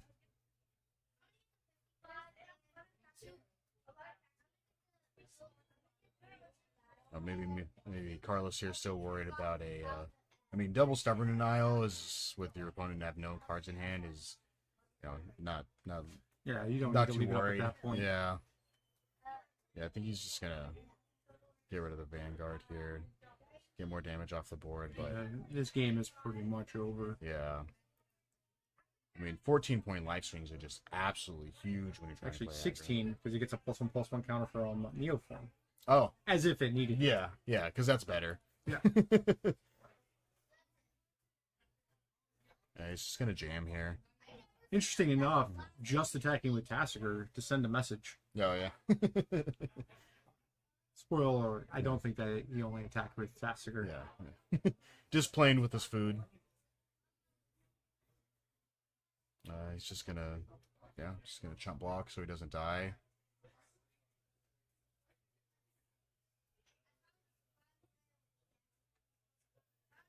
Just gonna probably play another Delve creature here. Mandrills. No reason not to. Yeah. Why not? Just play more creatures. To make your opponent extra dead. Amelia is drawn that Brave the Elements, but just a little too late here. Would have been good a couple turns ago. But yeah, we already kind of went over Emilio's sideboard here a little bit. And he's got other stuff. He has 4 Wedding Announcements. He has the 4 Brutal Cathar, 3 Thalia Heretic Cathars, Giant Killer, Portable Hole, and Deckenstone. So expecting probably Declaration Stone, Giant Killer, and the Brutal Cathars. Yeah. Carlos has 2 Glissa Sunslayer, which is the new Glissa, 4 Ray of Enfeeblements to deal with this specific deck, 2 Abrupt Decays, 2 Mystic Disputes, 2 Change the Equation, 2 Duress. So, Duress not particularly something would imagine would come in, change the equation. You know, these cards aren't really for this matchup, right? Like, having counterspells to counterspell things is great, but Supper Denial is doing a pretty good job of covering the bases that we would want them to. Yeah. So I would imagine if he wanted something extra coming in or is worried about specific stuff, he'd bring in the Abrupt Decays in addition to the Radiant Enfeeblement. Yeah, not open deckless, so Carlos doesn't know that Emilio's on these ossifications, but one can presume. Which, you know, Abrupt Decay would be good at dealing with, but it also just hits creatures and gets around ward. So you don't have to pay that 1 extra if that ends up being relevant at some point in the game. So looks like Carlos putting in 6 cards, probably exactly what he's doing. The 2 Abrupt Decays and the 4 Feeble. So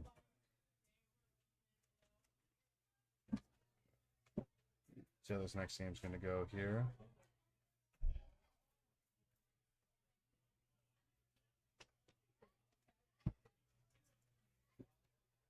Still got that beautiful Gigantha in the side. That card gets very close to casting Atraxa. It produces all the colors.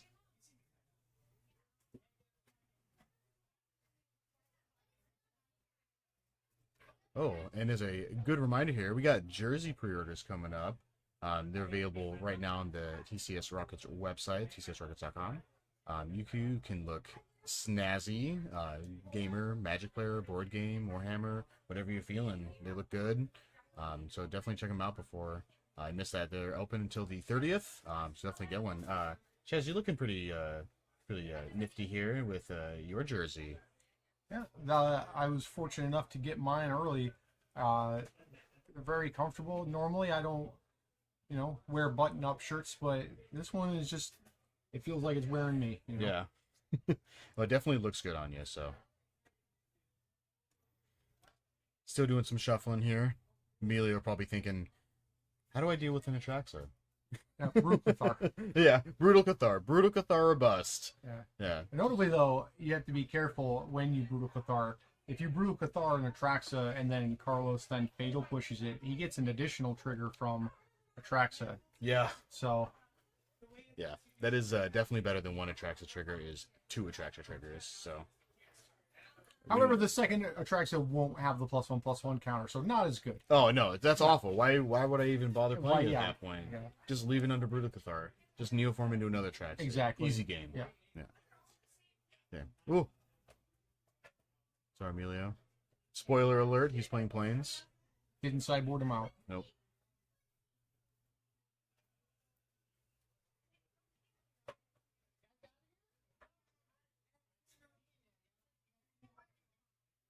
Right, I'm starting off here. I'm going to go ahead and take a wild guess that Emilio is going to be on the play. Looks like his hand's looking good. He got Initiate. I see a Brutal Cathar in there and a Thalia. He's only one land. Oh, only one land. Ooh. Carlos's hand's looking really good. He's got Darkslick Shores and Botanical Sanctum. He's got removal. He's got cantrips, ways to fill the graveyard. He's got a creature. Looks like the only thing he's missing is Neoform itself. Yeah. Which luckily with all this card draw, we're gonna hopefully dig into that nice and quick. But Emilio's gonna go down to 6 here. Which isn't too great. You usually want to try to just get as many creatures on the board. Just try to go nice and fast and don't give Carlos the chance to be able to hit that Neoform into Atraxa. If we get a nice curve out here, then we don't have to worry about it too much. But hopefully Emilio can keep his 6 here. No, ideally, 1 or 2 lands is totally fine. Like, we want to eventually get that third for Brutal Cathar. Kind of peeking Emilio's hand. Looks like he got 0 lands in there. He's got 1. And got a bunch of 2-drops. You got Brutal Cathar, Thalia's Lieutenant, Amina Harker, Recruitment Officer.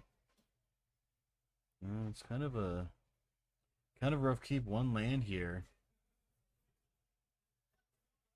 Yeah, but going down to 5 is also tough, especially in this matchup, because you want more velocity of cards and you want more volume, and going down to 5 against decks that have significant amount of removal and then can move quick.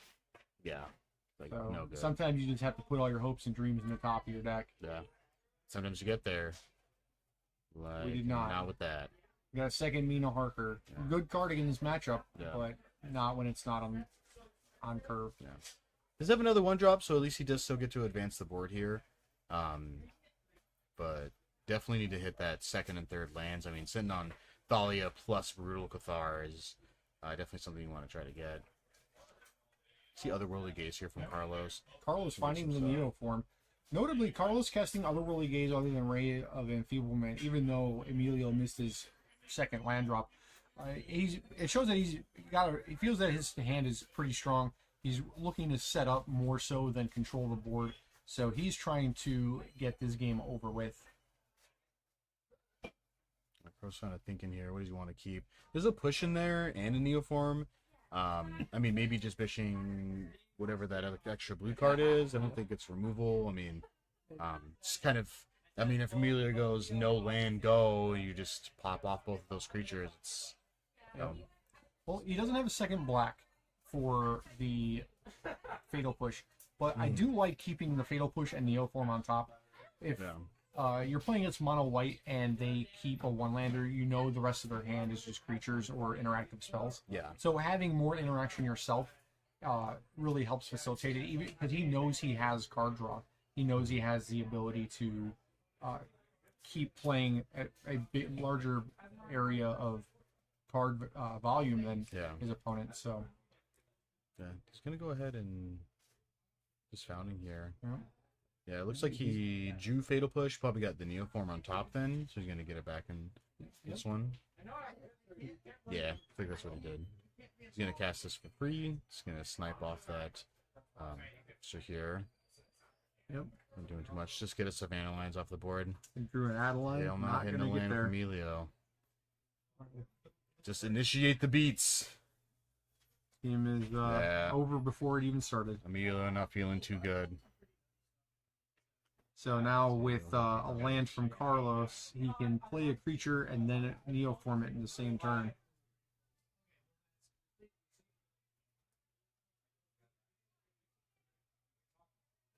Looks like no land from Carlos. Looking to consider here. Maybe see if you can find a Tassiger or a Mandrills. He found a land. All right. So he's got a Fatal Push and another Ray of Enfeeblement. So he's got the board covered at least. And Tassiger to be able to block. Tassiger, right. Yeah, so we got set up for Atraxa next turn.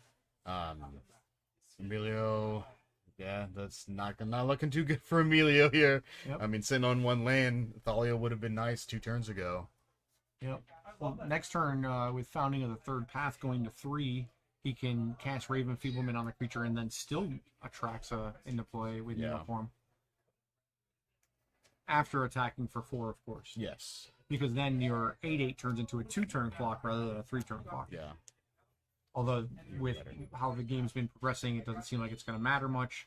Yeah. Emilio does not draw another land here. Did draw another Shit, 1-drop, so- though. Can Yeah. advance the board. That's true. Yeah, but if I pay for the salt, I'm gonna. I'm not feeling too good, probably. I was just like, sorry, man, here's another removal spell. Still had all these. Decides to Neoform from the graveyard rather than a removal spell and use the Neoform from his hand. Okay. When your cup runneth over, I guess it doesn't really matter one way or the other. Yeah. Yeah, when your opponent's sending on one creature in one land and you have an Atraxa, yeah, Yeah. not too good, so. I mean, Emilio's only got one turn here, essentially, Yeah. to draw out of it. He's got to draw, like, land ossification and hope Carlos doesn't have a counterspell. But I have a feeling there may be one among these top 10 cards. There's an Abrupt Decay that also just does it. Is that enchantment? Here's a creature. Here is an instant. Got sorcery and land. Sorcery land, perfect. Look at that. 5 cards. Sorcery doesn't want another Neoform. To be fair, to get these 5 cards, he has to have an 8/8 in play. So, Yeah. like, is he really getting that much advantage Yeah. having to have a creature in play? Yeah. Creatures are bad. Like, control decks don't play very many. Yeah. Yeah, I'm just gonna. Yep. I guess I'll draw 5 cards and have my 8/8. Seems fine. I'm gonna see a shock here. Maybe leaving open Abrupt Decay for some reason. Maybe thinks Emilio's slow rolling his land ossification go. Nah, there's no way he's running that impression. That would be the ultimate fade play. Yeah. Man, I missed 8 land drops. Yeah. Or did I? Yeah. Yeah, Emilio's gonna scoop it up here. John, that one land, he had all the answers, but you got to be able to play him first. All right, well, and that'll conclude our round 5. Coming up next, top 8. Can't wait to see you there. It's gonna be great. See you then.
guess those work both ways, right? Hello, everyone. Welcome back. We are in the top 8 now. We got Randy here, back with some Junkyard. We got Miles on some Raptor Sacrifice, and we got somebody else in the booth here. We got the other one. Hi, the other one. Hi, everybody. The other side of the Tanner duo. Yeah. I'm just stepping in for a little bit while Chaz enjoys some dinner.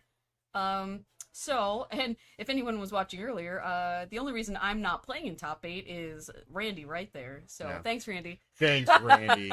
Congrats, though, Randy. Yeah. So he calls it Junkyard, which is kind of a cute name for Abzan Greasefang, right? You know, it is kind of a junkyard. Yeah. The graveyard does become a junkyard. So, I don't know exactly how this matchup goes, right? Because Miles has the technology, let's say, to interact with a Greasefang.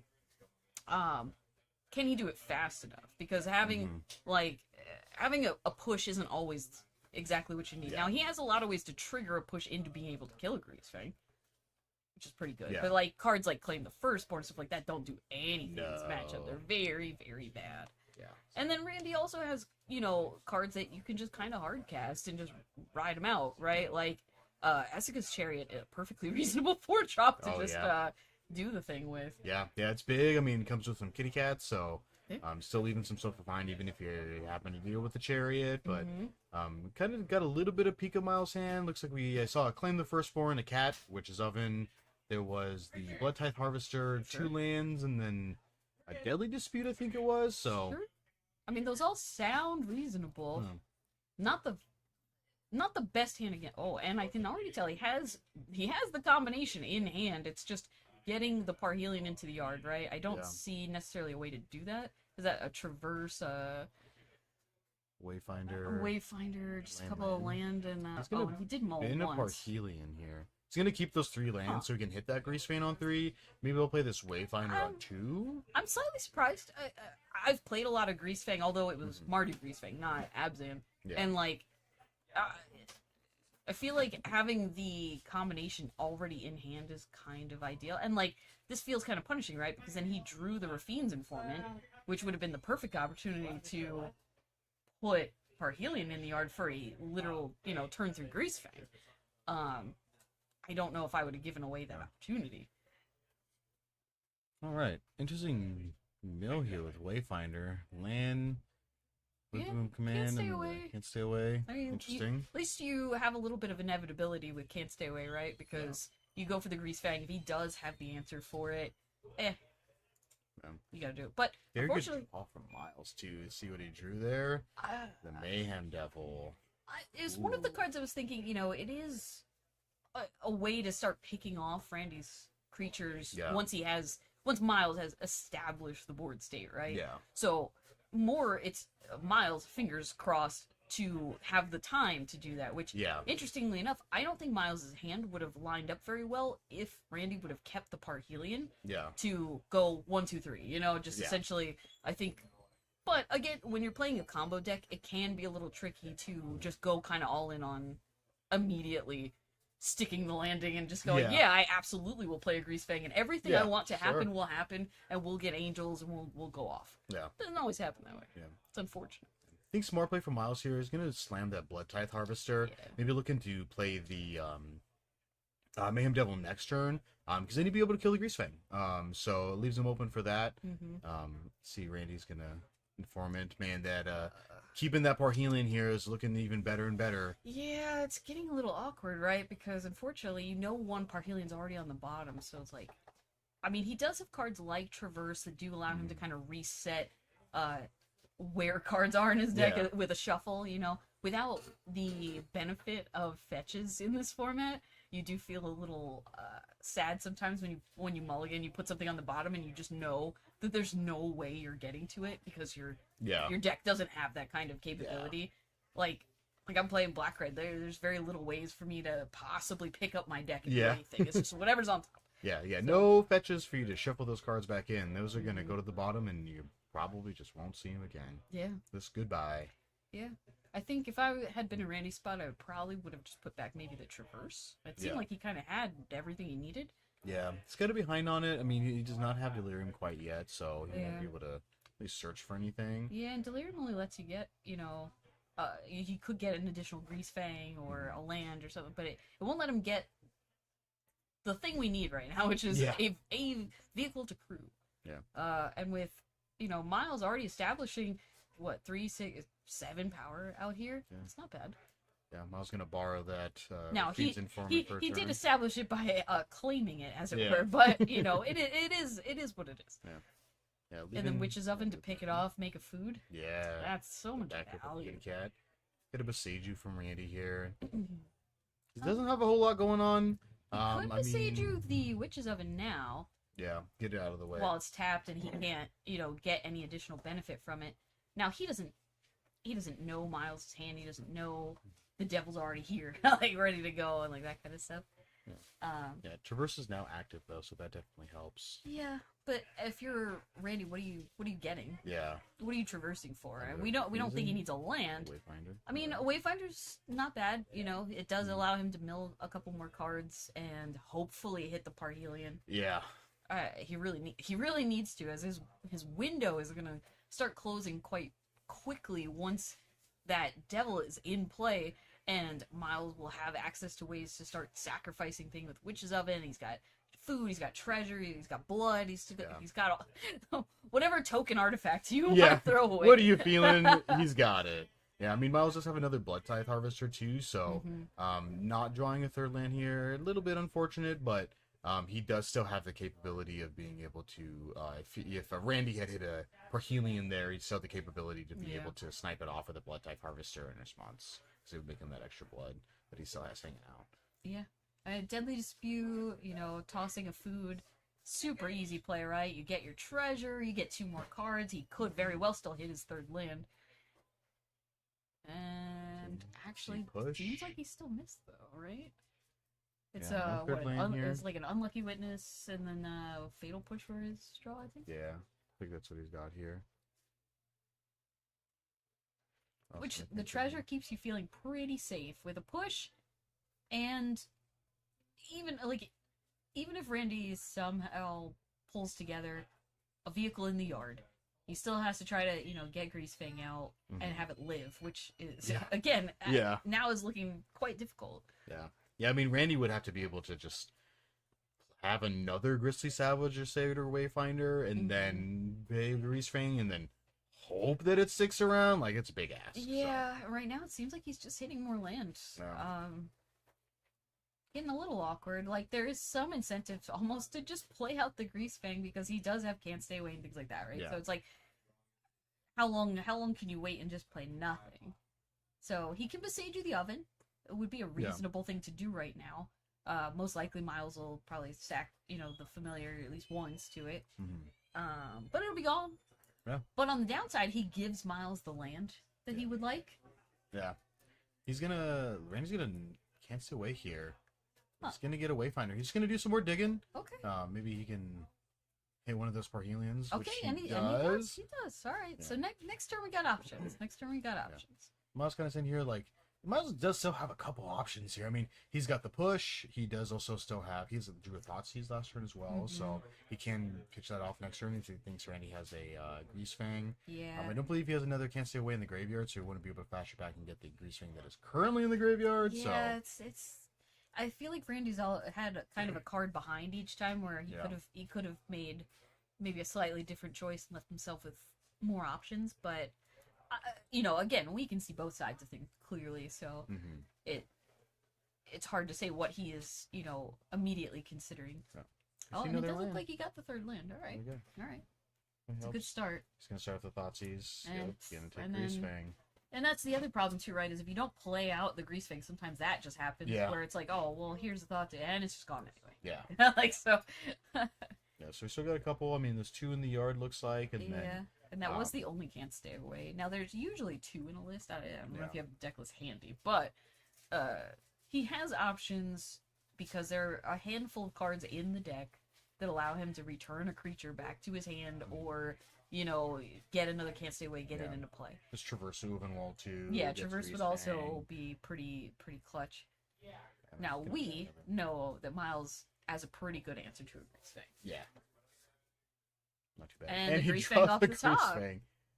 Now, unfortunately, he's gonna go for it because Oh, you don't at this point he doesn't have anything else to do.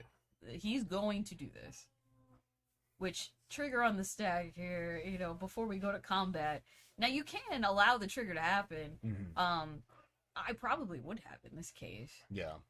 But it's kind of like, funny- sure, you can have a Brilliant. I Yeah. mean, he's getting close, though. I mean, Yeah, I he's was at saying, six right now. It so. is slightly difficult only because he might also be able to just hard cast it if it goes Yeah. to hand. Usually you're okay with, you wait for the trigger to go on the stack. If the Grease Fang's the only thing that they have to crew it with, they trigger, they get the Parhelion, and then you kill Grease Fang in response. So the Parhelion still comes out, but there's nothing to crew it with, and then it still has to go back to their hand. Now that's great if they only have like 3 land. They're not hard casting a Parhelion, then they still have to put it back in the yard somehow. Yeah.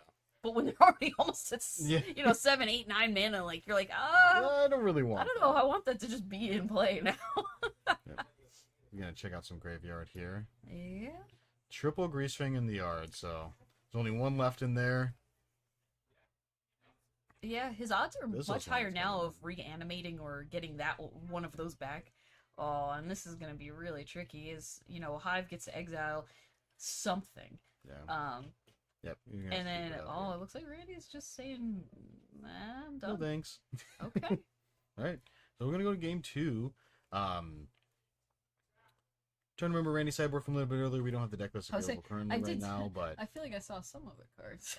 yeah. I mean, presumably, probably about the same sideboard. I mean, last time he put in at least Assassin's Trophy, and then Miles probably expecting similar Leyline of the Void. Yeah, which is it's interesting, right? Because like for me personally playing Black Red, I have ley lines. Yeah. Now sometimes people would rather have like unlicensed first. Oh, we can see quick.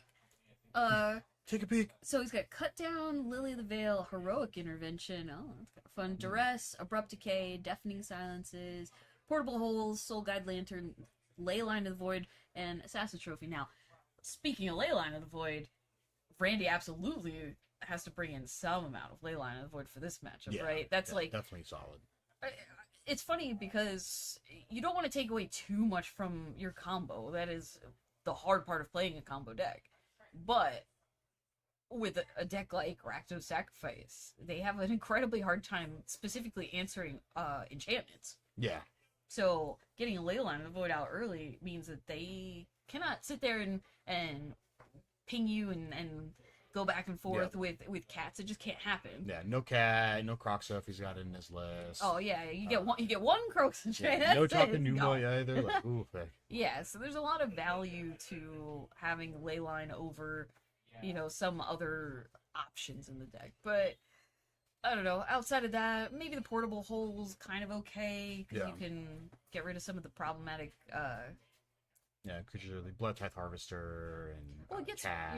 it targets anything costs to it, like the whole outside of the devil himself, like Yeah. everything costs pretty much 2 or less. I don't know what else he would really, because again, like it's kind of difficult to want to take too much away. He might bring in the Assassin's Trophy if he thinks that there's too much graveyard hate out of Miles. Which He's got Miles' list, so oh great. he's got 1 Abrade, 2 Duress, 2 Furnace Trains, a Go Blank, 2 Invasion of Asgal, a Gigantha, the 3 Obnixless, a Pylon, and 2 Rending Volleys. So probably expecting some Rending Volleys, Abrade, Duress, probably not Duress soon. I mean, I would expect the Rending Volleys for sure. That's Yeah. just the easiest answer to a Grease Fang. A Braid, most likely. Yeah, That's the definitely easiest solid. answer to, Grease Fang or the thing he's getting back. It just Yeah. depends, right? And then No ley lines, Go Blanks. Go Blank probably is the an go. option. I mean, it's only ones, but it's good to actually exile the yard once it's been resolved. So, like, Mhm. I say he probably brings it in. He is on the draw, so it's like you are feeling behind at that point. Yeah. So a Go Blank to clean up a good setup. Yeah. It can be ideal, right? Because maybe Randy gets a Parhelion in the yard, but no Grease Fang this time. Yeah. So drawing a timely Go Blank Yeah. can I feel that. easily make it so that it doesn't end up just killing him and running off to game 3. But we'll see what they both decided, they're worried about. Again, I think I think Miles's list is slightly light on Graveyard Hate specifically, which is kind of interesting. But I Yeah. mean, they're trying to play a faster game and like kind of. I mean, they are also a combo deck, so I think both of these players will have only a handful of cards they want to bring in. There's Yeah. probably only between 3 to 5 cards maybe Yeah. that they want to play around with. But sometimes it's like, oh, you know what? Gotta go fast. let's just play a bunch of creatures and get in there. Yeah, and like- just try to disrupt you a little bit. And maybe Randy will take from the last game and maybe try to facilitate something. Not to say that he wasn't trying to go, but maybe Yeah. prioritize keeping. Well, we can see his hand. I'm not seeing a Greasefang or a vehicle of any kind. It looks like a lot of land. Was that Abrupt Decay and a Witherbloom command? Maybe a Satyr Wayfinder? It's not ideal. Like it is a hand that can set things up. Yeah. It is that kind of hand. He can draw into stuff. Now, Miles, I see Mayhem Devil. I saw some land. Penzin, there's a Blood Crypt, Fatal Push, This hand looks better. a Deadly Dispute. I feel like unless he has less land than I think he does, So, then the hand looked all right. yeah. Let's see. Well, there's definitely mulling this over. These are definitely both very interesting That's what hands. I think he might have not. I think he was like all gas and like Yeah. no land in that. Yeah, it looks like Randy's keeping. Miles is going to go down to 6 here. Yeah. Again, I can understand Randy's keep. He has the land. He has the some setup cards. He has like a Pasaju, which is not a bad thing to have against an oven. Yeah. So it kind of just depends on how kind the top of his deck wants to be to him, off of like the Wayfinder and other things. Yeah. We'll see. See who's going out here. I mean, he does have Randy is also looking good because he's got the Pasaju just in case. Well, it's open deckless, so he knows that he doesn't have leyline. Yeah. So, normally, yeah, like you'd be good. You're like, okay, cool, but Yeah, he probably looked at Miles' list and was, wow, Yeah. okay. No lines? All Yeah, no hearse, no nothing. yeah, don't have to fight through those. Miles gonna keep his. Looks like we got a Thoughtseize, Blood Crypt, Fable. Two Thoughtseize? Maybe. 3 Can't- Thoughtseize? Is I- that 3 Thoughtseize? That's at least 2. I can't tell what the other 1 mana black spell is like near the. That's a Rending Volley. And then a for sure. Rending Volley. I want to say it looked like maybe like a collective chat, like Rending Volley, like 2 Yeah. dots. This is an aggressive. Yeah. hand. Yeah. Land Fable. I think I'm pretty sure it's triple Thoughtseize and then Rending Volley. Yeah, I So, just couldn't tell if he had different art for his thoughts, but he is again a little land light. yeah. Yeah, keeping 1 here. So, all right. I mean, you're Miles. You're looking at this. What do you take? Now, I personally think leaning towards the Wayfinder seems kind of something to think about. You're probably not worried about the Abrupt Decay too much. And Yeah. Witherbloom Command is like, it's all right. Yeah, Wither Moon Command puts less cards into the yard. Wayfinder is going to put at most 4. Sometimes it's just a land, which is Yeah. fine, and then Witherbloom Command. And it's a body. It's just the same. It Yeah. leaves behind a 1/1. Yeah, That yeah, matters. 1/1. Yeah, but I mean, whatever he doesn't take, I presume And- Randy's just casting next turn. Yeah, he's There goes the wants to see less cards. Wayfinder, especially with Miles on mono thought seizes. Yeah. Stopping your opponent from being able to just do anything on their turn 2 is not too bad, because then you're gonna untap, you thought seize him again, take Yeah. whatever you're worried about. Yeah. He's gonna go and snap off for the win. Randy did draw a can't stay away, so Yeah. So not a bad spot to. I'm assuming probably mill himself and do a little drain and gain is probably the two yeah. modes he chose. That's kind of what it looked like. yeah. See, not a great mill. But I mean, those are 3 cards he didn't probably want to draw. Yeah. And that's Good. kind of how it is with the sometimes even your bad mills are just you skipped 3 draw steps that you didn't want. Yeah. Isn't too bad. You just keep it moving. I mean, with a can't stay away hanging out in his hand, like Greasefang would have been fine to mill. I mean, I guess keeping it safe, Yeah. just in case of like a go blank. But I mean, with 1 land. Yeah, and look, yeah. Miles does only have the 1 land. He didn't. He kept. I mean, he did mulligan. He kept it and didn't draw it. No. So it's gonna be a little tight. Now he's got a lot of answers, but answers require mana, and now we see that Randy does have the Greasefang. Yeah. Juice Dreams Fangs are gonna can't stay away that Wayfinder Yeah, here. hope See to if he can hit. hit a Parhelion. Hope to hit. Yeah, hopefully Miles sitting All on right, one Chariot. lane, so- That's something. Chariot, That's something. 2 chariots. Chariots. All right. Hey. Chariot's coming in. Now, off of the Wayfinder, you can take your creature off Wayfinder as well, right? I believe it's only land. Is it only land? I couldn't remember. Yeah, for a Grizzly Wayfinder. Salvage is land. Oh yeah, it's salvage. Okay, they all do such similar Yeah. things. So he could grab the planes off of this one Yeah. and then just have 2 chariots and 4 minutes. I mean, not bad. Yeah. Definitely worse. Definitely worse hits. Yeah. Uh, Yeah, I mean, Miles sitting on one land, I mean, Yeah. that's also just totally serviceable. yeah, and now you got Wayfinder back, which you don't care about anymore. You'll throw it under an unlucky witness or whatever. It doesn't matter. Yeah, I mean, Miles also sitting, so the Thoughtseiz's still on one land. It's still a 1 land, so now he has to make a choice. Does he Thoughtseize, or does he hold up Rending Volley? Yeah. Which, I don't know, it can be tricky when Randy does have access to cards like Collective Brutality, things like that. Now, he doesn't have the mana to do both in this particular turn. Is that another Grease? That is another Grease Fang. Okay.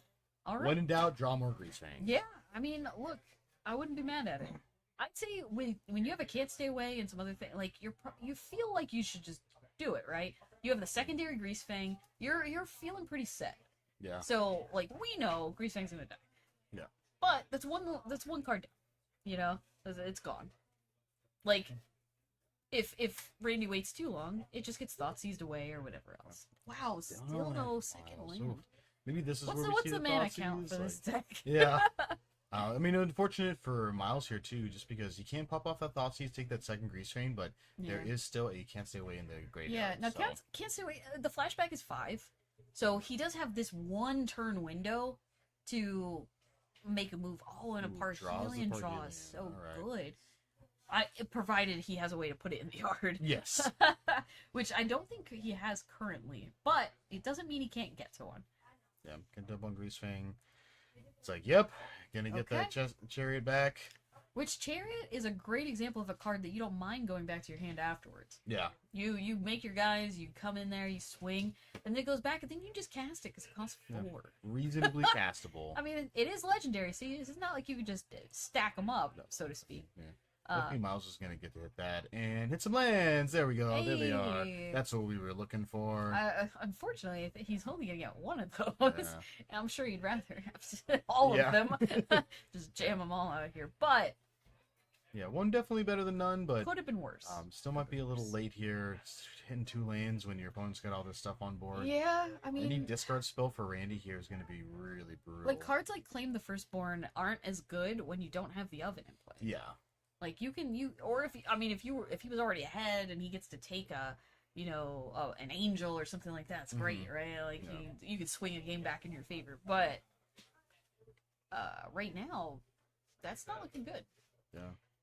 Oof, Now, alright. if Randy has any way to put this Parhelion in the yard, then I believe Miles is just dead. That's a Godless Shrine, so that's not going to be a way. That is not going to be a Randy way. is going to be at 6 mana, though, so we're getting ever closer. So what I think he could do is, see, I think he could have, if I'm remembering correctly, did he not have a Rafine's Informant in the yard? He could just can't stay away the Rafine's Informant. True. He could connive the Parhelion Yeah. into the yard, That's true. and then he could And have they go killed from there. Miles. Now, I believe Miles is just, he Yeah. sees the writing on the wall kind of thing. Now, Rakdos Sack isn't the best at dealing with just a bunch of tutus. Yeah.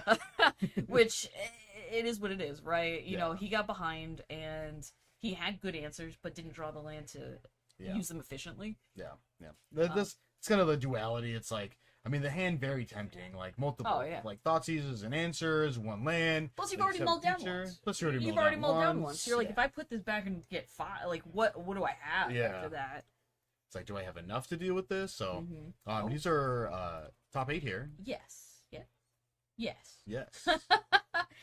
So our top 8, well, they still have a match to play, right?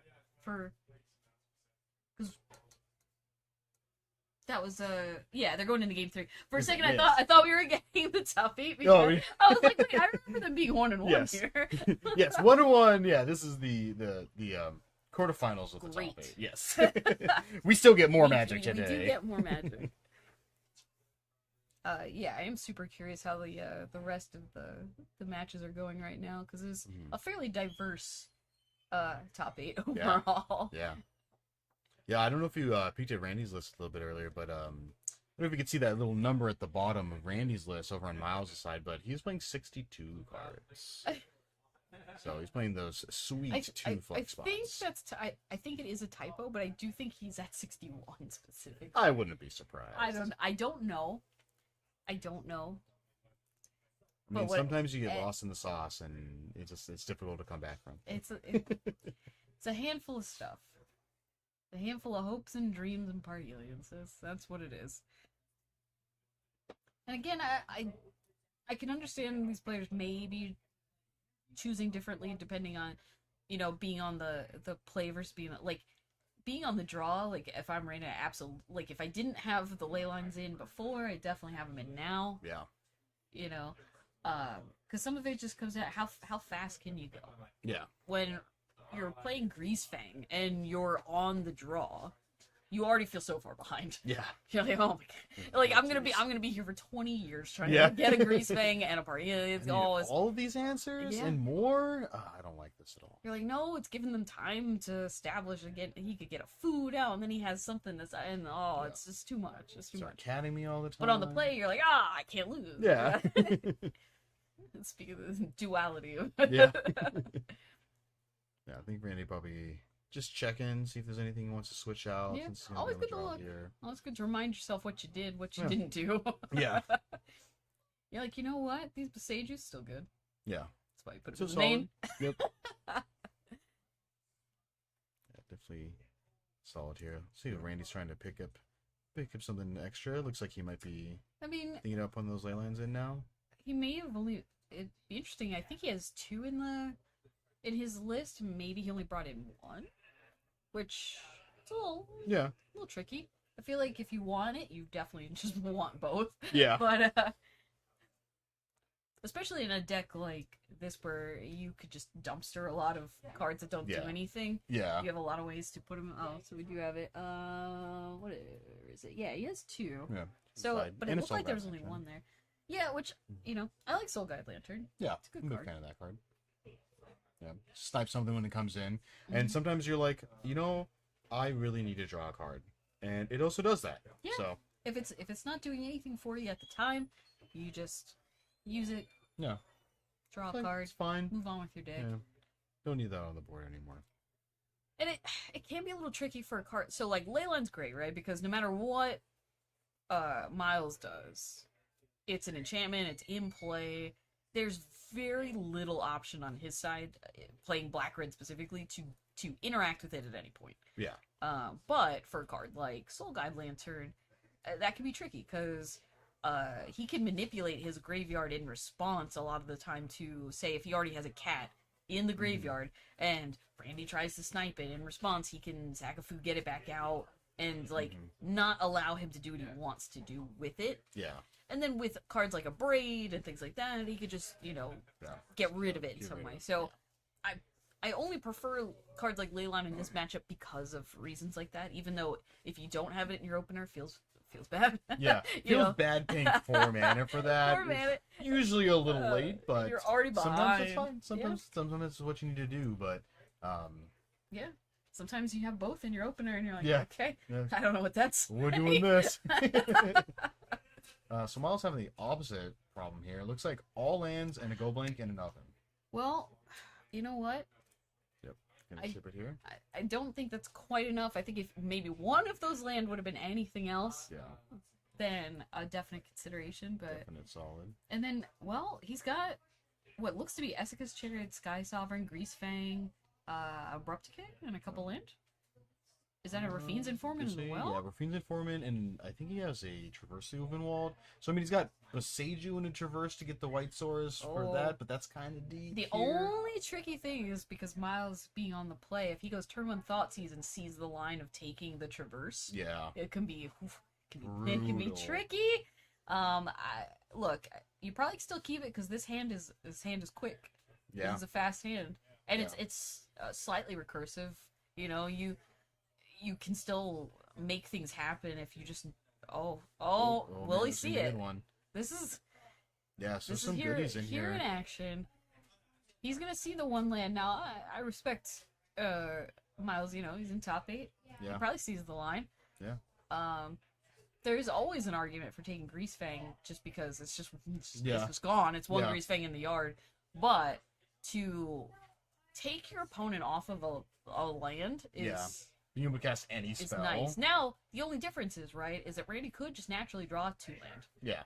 And then just be Feels fine. absolutely punishing if you feel like you made the correct choice and then still get smacked for it. Yeah. But if I was in Miles' seat, I would personally take the Traverse. And yeah, Looks like that's what he's doing. looks like he also made Yeah. that choice, which He's gonna I can get rely on- behind, and not just because I would do it. I only drew 1 land last time. You're only drawing 1 land. Oh, and this as Randy game. draws a Thought Sieve where he is not even No. close to casting it, No. it's a little awkward now, right? It's like an oven mouse. Uh, You got yeah. a Blood Tithe Harvester come down. That's Which is, pretty good. is one of your better 2-drops for sure. This is really about to put the pressure on Randy to draw land, which man. he did not immediately No. passes it back. Are we gonna get to the move to discard situation? Yeah. Start putting vehicles in the yard. Yeah, don't draw any discard spells. That's fine. I'll This just is- have 8 cards in my hand. Put them This in is my Pioneer myself. Grizzle. This is Pioneer Reanimator, folks. This is where we're going. Yeah, All right, see and the what's oven. down here. Yeah, Miles not having like the most aggressive Yeah. start, right? But not being punished for it whatsoever because Randy's still not hitting the land. Yeah. So I say it's a tricky keep when you could get turn 1 Thoughtseize. Now, if it hadn't been exactly turn 1, Yeah. different Mm, story. okay, yeah. If Randy had been on the play, different story. Yeah. I mean, even taking Rafine's Informant there, I think, is also still just fine. Because then you still cannot cast anything. You're still Yeah. stuck with both of those in your hand. And you don't get an extra draw. Could be. Yeah. It's like, it's minimal, but it's definitely there. I don't like giving them the connive option, so I can Randy's I shaking? can understand it. But Nope. Yep, there we wow, go. oh, and it looks like Randy's just calling it. Wow. Okay. Essentially, 2 games just decided by one person only drawing 1 land. Yeah. Sorry Definitely to bring you the Yeah. the driest of the Yeah. Saharas of land over here, but Yeah, we get to look at all the cool cards that were in both of these decks at least, because Yeah. the other person just got to play everything with no interaction. So that's super tricky. I mean, gosh, that hand had potential, but again, I don't think if I'm in Randy's seat, I don't think I keep it if I'm on the draw, only because I would have been concerned about that exact situation. yeah, yeah. Even though the rest of the hand is gas. The Yeah. hand is gas, and I mean, sometimes, even they- sometimes that can be difficult to put back. A shock too would have just been better. Shock would Yeah, shock. having 1 green mana, it's like at least having a white mana. There's like a lot of your Yeah, like it's answer stuff's gonna be specifically white and being green. just Like, Beseiju is Yeah. also a little awkward. But it is unfortunate. Like, you know, at the time you sit in there, you make your decision, and you see what happens. yeah, Randy could have just as easily went just mono draw land off the top. Yeah. Still had exactly the same game plan and crushed Miles. Like Yep. so. it just happens. Yeah, Yeah. I mean, so there's- Miles was on sideboard about what we thought. Go blank, double random volley of braid, and then the Yeah. pile on too. He put in. okay. Yeah, he's solid. I wasn't 100% sure only because like it feels a little slower, a little pricey, but with enough stuff out, I came out like Yeah, with the value. yeah, maybe piling he on. yeah, because like I feel like your claim the firstborn stuff aren't very good, right? So you're Yeah. probably just looking for more interaction at an instant speed Yeah, to not die. definitely. So it would make sense that he probably took out some amount of that to trade them. Look at Randy with his Solid. free. And you see his Rockets Pizza free slice.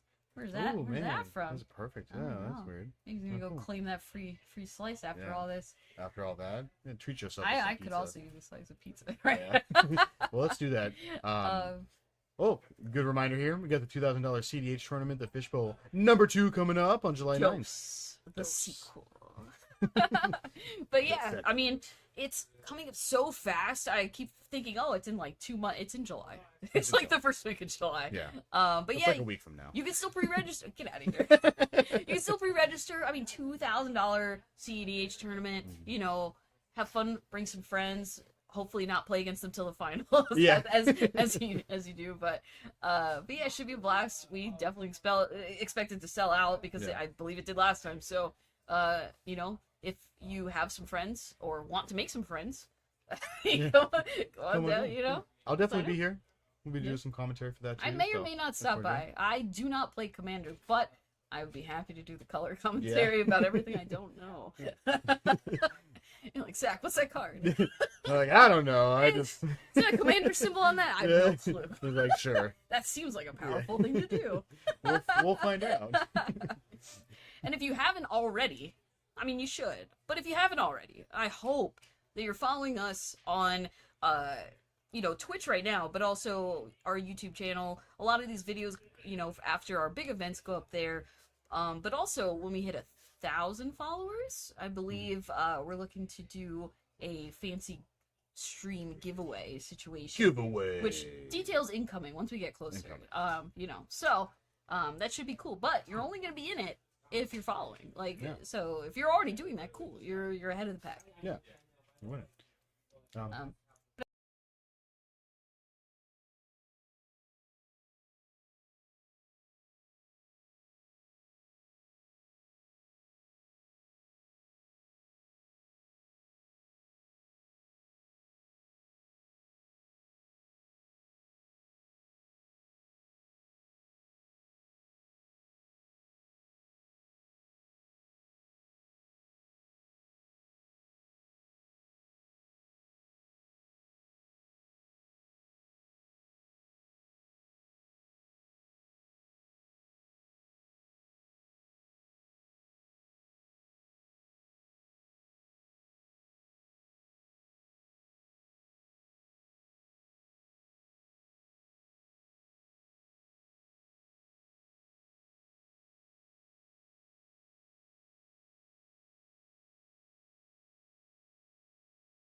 Welcome back, everybody, and we're going into the semifinals of our one slaughter RCQ here at TC's Rockets. I'm Michelle Tanner. That name on there is a little bit different, though, because it's not Zach right next to me. It's Chaz Tanner, and we have a full house in the booth. So we have two Tanners for you. That's good or bad, I don't know. But we'll try our best. So right now, we're gonna have an interesting matchup. It's a little control, a little Rakdos sack, where we have Arthur on a interesting take on a blue-white deck because it's specifically playing Lotus Field, but not for the reasons that you've seen in the Lotus-centric decks. It's more just for the value, just so they get way ahead of you on mana with cards that allow them to cheat the Lotus, like Strict Proctor and what's the name of that blue card? There's a card that lets you just end the turn. What is it? Something. Discontinuity. Discontinuity? Yeah. Don't see it very often, but I know what it does. It's also just a kind of a counterspell of sorts when it needs to be. An expensive one, but it works. I like to think of it as either the best days or the or best time walk or the worst stifle. Yeah. You want to pay 5 billion mana for your stifle? Well, it's only 2 if it's on your turn. So you play the Lotus Field trigger on the stack, discontinuity, end of turn. No more trigger. And then we have Devin playing pretty much a matchup, that we just saw earlier with Rakdos Sacrifice, with, some ovens, some cats, some Mayhem Devils, which I don't actually think we saw any Mayhem Devils make it into play last time, but maybe that'll be different this time. This is pretty much the David and Goliath situation, though, right? Where we have a bunch of little guys on one side trying to just do their best to fight against big cards like Wandering Emperor, 5-drop to Fairy, a lot of difficult things to get through. Farewell probably being one of Arthur's best options, as it kind of clears Devin's board entirely of everything that he possibly wants to do. So it'll be interesting to see how this works out for Arthur, because whereas a normal blue-white, control deck kind of has to play fair, right? They takes them a while to get 6 mana out, but with Lotus, that could be, turn 3. Yeah, they have multiple ways to get it in play without having to deal with the negative actions of that trigger. More notably, this is Devin's chance for redemption. They played earlier in the Swiss, and Arthur ended up taking down that match in round 3. I didn't know. I was busy still trying to play, so I didn't see how that went. I was holding it down in the booth. Yeah. Well, we always have to have a Tanner in here, so somebody had to do the job. Well, I guess given how it went last time, I wonder if Devin has any thoughts on it. I'm not sure who the higher seed is in this particular. I believe Arthur is the higher seed. He was undefeated. I think he might be, so I think he might have the play. Yeah. Well, Rakdos Sacrifice has been doing pretty well down here in SoCal. There's been quite a few RCQs that's been taken down with the deck list. More notably, one of the better players playing it in the area, Vinny Fino, has been coming down to Rockets, showing people what's up. Yeah. Hi out there, Vinny. Yeah, it's a popular deck for a reason. It's a lot of moving parts, right? But they're all fairly cheap and hard to interact with without quite specific things. So even when you have a removal spell for the cat, it doesn't necessarily help because they have the oven in play, and it's a lot of little things that kind of make the deck do what it does, which is just start out kind of aggressively and then follow up with little pings of damage until you're dead. And more notably, it's also one of the best decks in the format, because I don't know if you know this, Michelle, but they have something called a Rocket Series, where if you win, you get to make a token. So our Series 1 winner, Alec Pitzer, made a food token, which gets made by Witch's Oven. Sure. And then Season 2 winner was It was definitely a Tanner. It was me. It was definitely a and Tanner. I made a Fable token. So this Rakdos Sacrifice is basically just tribal TC Rockets winners. Ah, sure. Yeah. I mean, I feel like we should have all these tokens ready and available. I don't know if they are pretty special. But as we get started here, Devin shows off the classic turn 1 thoughts he's Didn't even think about it. He got discontinuity'd several times Arthur had it game 1, 2, and 3. To be absolutely fair, there was only 2 options in this hand, as Arthur has 2 Lotus Fields, 2 other land, and a 5-drop to fairy. Oh, look at that! We do have the Alec Pitzer food token available. Neat. We'll see if that actually comes into play, but yeah, this couldn't be a hard call for him, as 2 Lotus Fields already in hand for Arthur, and basically the way to cheat them essentially with discontinuity. Pretty easy thought seize. So we got Devin at 18 life, but a 2 life easily paid here for that. Yeah. It also shows that Devin thinks that he's probably going to be able to close this match out before the Teferi might become a little bit too relevant. Because if, with that hand, with only discontinuity or Teferi, if he had a slower hand was trying to go long, then, you know, the Teferi might have been the better play. And he decides to just toss the land, which, you know, in a format like this, there's no blood moons, there's nothing of that sort to really punish you for tossing your land. Usually you want to have some reason to use your mana before throwing them away, but Arthur just decided, you know, hey, we gotta get the Lotus Field into play, we gotta get it moving. Well, he does play Thespian Stage, so if he draws that, it's good to have it in play.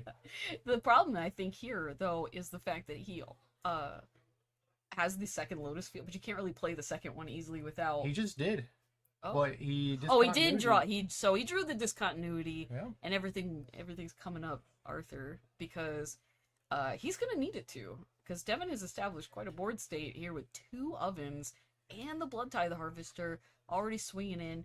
Arthur's still at a very healthy life total, but that might quickly change with a Mayhem Devil coming into play. Especially because he has a second one. And if you're not really familiar with Rakdos Sacrifice as an opponent, then there's a lot of damage that can come out of nowhere with all of the sacrifices and triggers from the different devils. A lot of people don't think about, like, if you Deadly Dispute a blood token, all of a sudden you're taking upwards of 2 to 4 damage just from that. Yeah. Not to mention the treasure token being used to cast something else, which is Oven sacrificing a creature to do 6, because that... Yeah. You know, an interesting thing, too, is cards like Lotus Field specifically that, you know, Arthur sacrificed 2 land. If Mayhem Devil had been in play when that happened, Devin would have had 2 triggers to use how he wished, and Arthur would have essentially paid 2 life to throw 2 land in the trash, which, you know, not the best. I heard that's not a winning. Not ideal, but you know, Arthur has a lot of land, and Strict Proctor, a really interesting card, a little late to the party, as he would rather have that in play, because what it does is it basically allows him to cheat Lotus Fields without having to pay for their sacrifice ability, because Strict Proctor puts a tax on that ability, and what you do is just choose not to pay the 2. Why would you want to choose not to pay the 2? Well, Wouldn't you want your triggers to resolve? Yeah, maybe you want your other lands to stay in. So Devin takes a little look-see, a little reminder at Strict Proctor, but he's getting in there. He's swinging with quite a team. Now, Memory Deluge. If I'm Arthur, I'm digging super hard for a farewell, right? Like, that is the... Now, you know, I see a Dream Trawler, what is that, a Doomscar? Which isn't bad. Doomscar buys you time. It doesn't stop the hive or some other thing, but... I mean, neither does farewell. No, that's true. I wonder if Devin's attacking Teferi. 17's a pretty healthy life, and being able to use your Lotus Fields on your turn, untap them to be able to use them on your opponent's turn. It's a lot of value. So do you think he's trying to end the game in 2 turns, or do you think he's... Yeah, it looks like he was, and Arthur decided to just let Teferi go. Interesting. I mean, obviously I am not super familiar with playing this version of Blue-White. It seemed like there might have been an option to just block one with Strict Proctor, especially if you decide to wipe the board. Strict Proctor's not going to survive that. Yeah. Well, I believe all 3 of them went at Teferi, so even if he blocked, it would have still died. Oh, that's true. Yeah, he was attacking with the land too, right? So, yeah. Correct. Okay, so then, yeah, Teferi just dies in that case. There's really nothing to do about it. You might Get as well... in there. Yeah, then you might as well just get your attack for 1 and then wipe the board. Send a message. So we definitely feel like this is a Doomscar coming. And I don't know if Arthur has really much to do other than that. Now, he does have a Deluge... or he did have a Deluge option available to him in the yard, and it really comes down to if Devin sacrificing a Blood Tithe Harvester to get a ping damage in, and then sacrificing the Mayhem Devil. Arthur can foretell his spell and with his excess mana, and then try to be set up for next turn.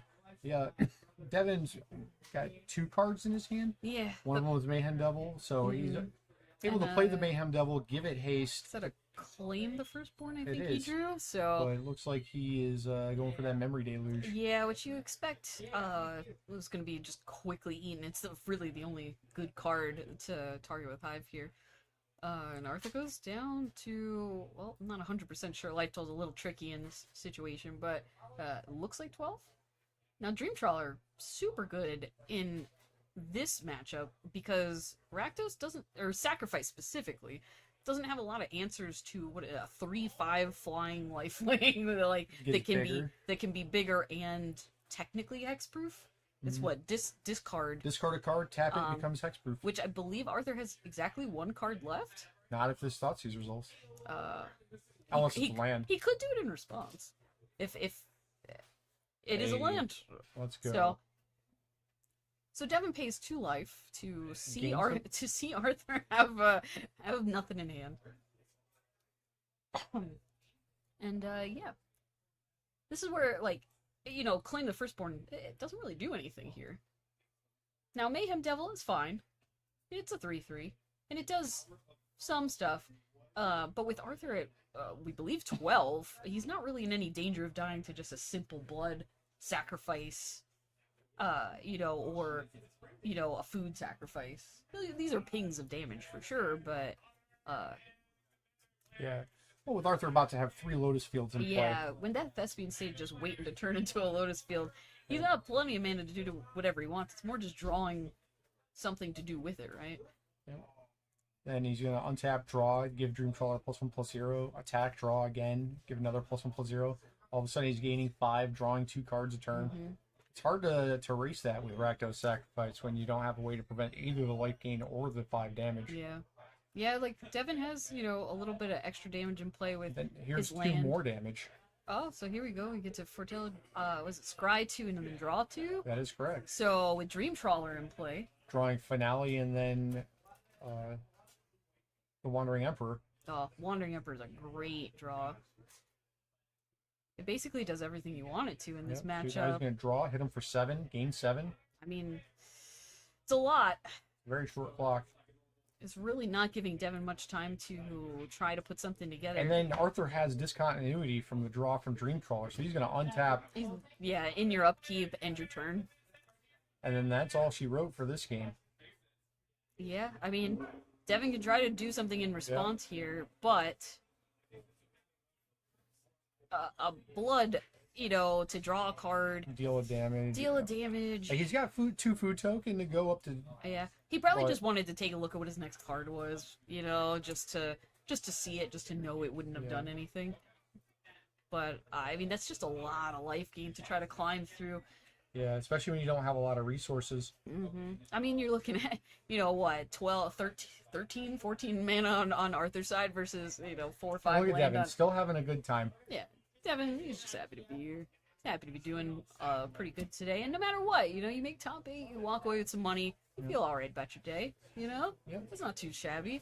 So earlier, we're looking at Arthur's sideboard.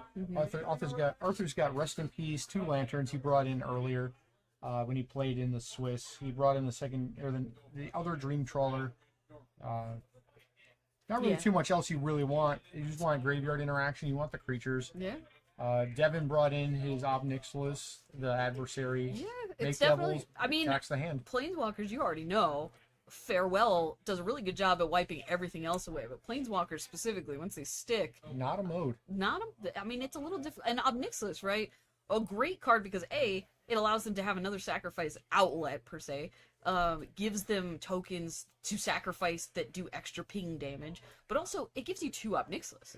Even if the first one doesn't resolve, the second one does. As long as you get 1 in play, that is a path to victory. So Devin's got Damping Spheres, which is very good against pretty Lotus. good. Not what you think you need against blue-white, but in this case, it's probably looking pretty He's good. also got Duresses and Go Blanks. He has a lot of really bad cards in his deck. Yeah, Claim the Firstborn, I think, Not quickly a good comes to mind as one I would immediately be looking to get rid of if I'm on Devin's side. Fatal Push is fairly questionable. It gets rid of Hall of the Storm Giants, but that's pretty much It does kill Wandering Emperor tokens, Shark tokens, things like that. It really Strict Proctor.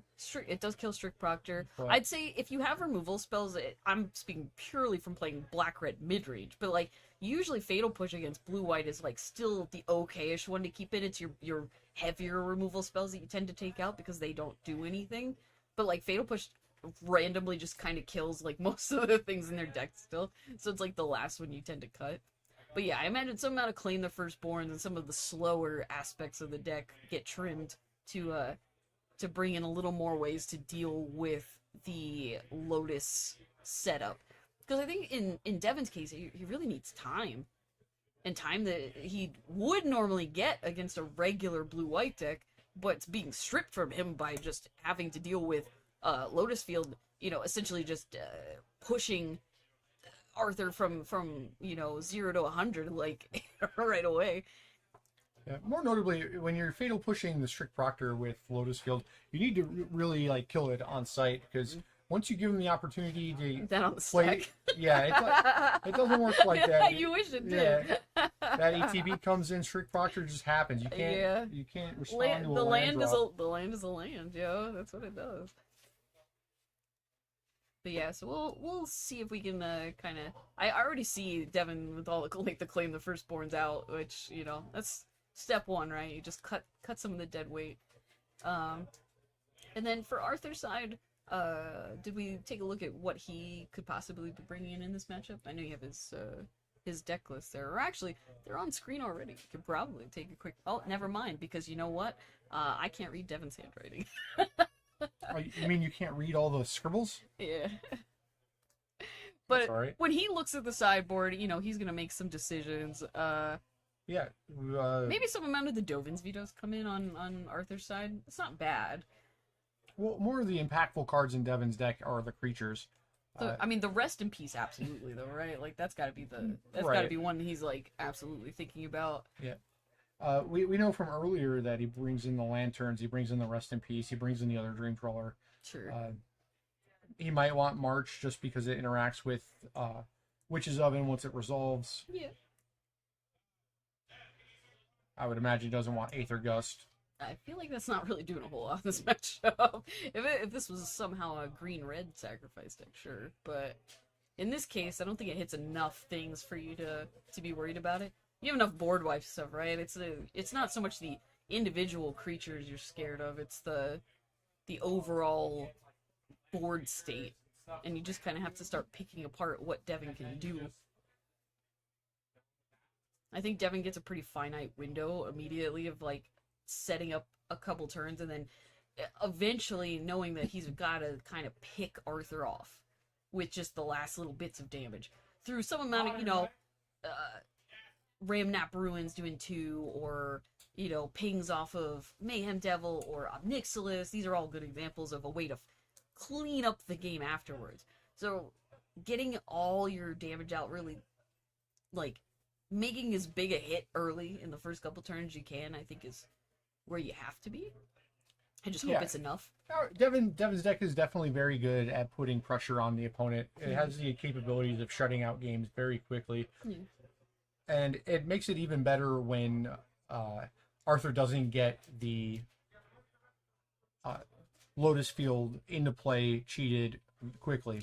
Yeah. So as long as Devin can put some kind of moderate pressure and or disruption onto Arthur, then especially on the play, right? It's not normally like there's a significant difference in play and draw, but in Pioneer it's felt a little bit more. Yeah, for sure. I mean, I think this will be interesting to see afterboard, how fast this goes. Because there's always a chance, right, that Arthur just doesn't draw things in the right order. He gets the Lotus Fields, but no way to cheat them. Or he gets all the cheat spell, but no Lotus Field. Then you're just kind of playing fair blue-white, right? You're just doing what the deck does. And then I think that gives Devin more of a chance.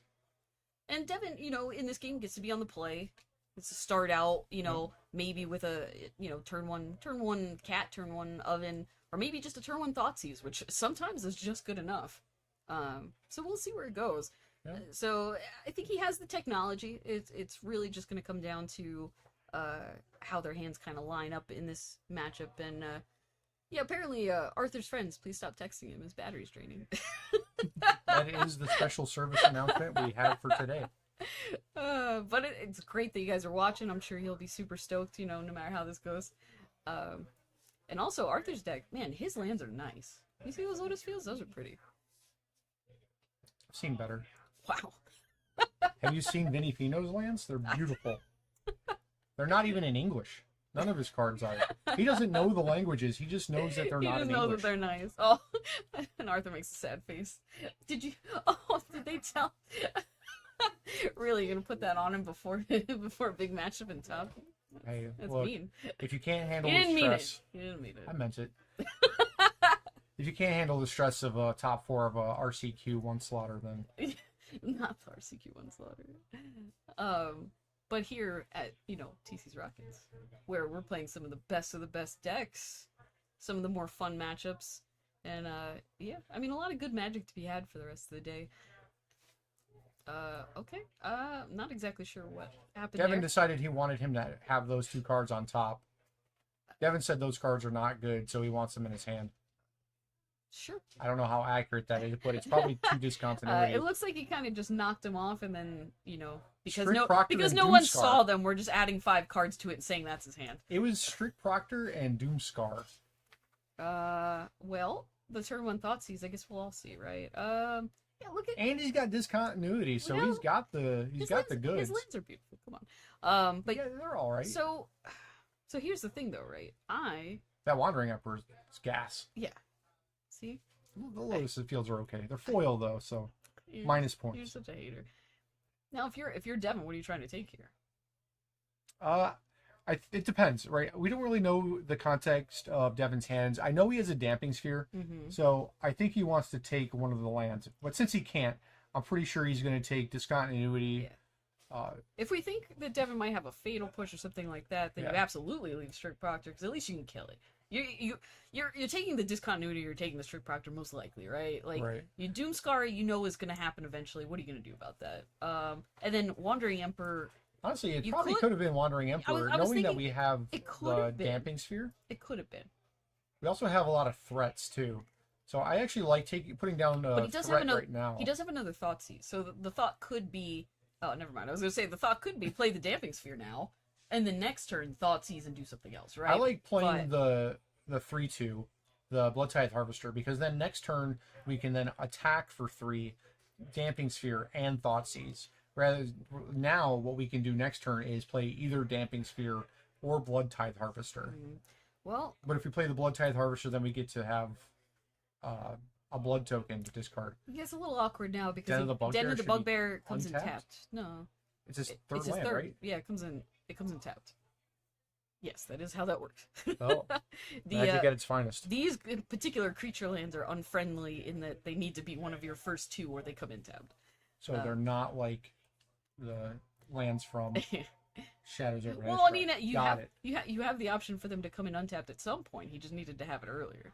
But a little swinging for 3 here, nothing too shabby. But with Arthur with a Soul Guide Lantern in place, probably feeling a little safer from a cat oven situation right now. And Devin kind of just throws that blood in the graveyard here, tosses it, makes a treasure, draws 2 cards. Noticing that the blood token though should not be in the graveyard. Yeah, technically it's not there. We're just Can't delve it. we're just we're gonna let him fix that at some point. It's not a real card. Wow, look at that Goblin Shaman token. That noticeably is not me. He did not include you in his endeavors. That's today. all right. Neither did you. Look, you're not wrong. No, I do have your token. It's in with my RK Post tokens. Yeah, I saw you on camera. Didn't But we you? had RK out, for the last big event. Just rep RK it. Post, one of the best artists in the game. Yeah, And that's not even like an opinion. it is. It's been it is publicly arguably sourced. fact. Yeah, publicly sourced. What All are we right. going to take? Well, this is half the battle, right? Devin drawing mono Thoughtseizes to take away Arthur's plays That's accurate. means that Arthur's leaning really hard on the top of his deck now to make use of a lot. Well, it would be a lot of land.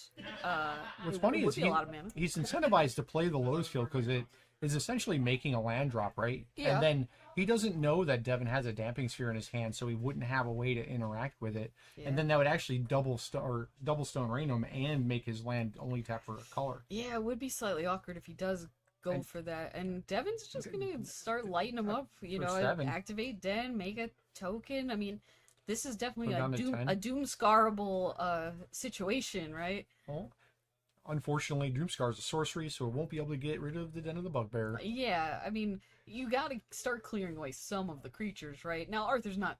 If life totals are correct, Arthur being, at 17.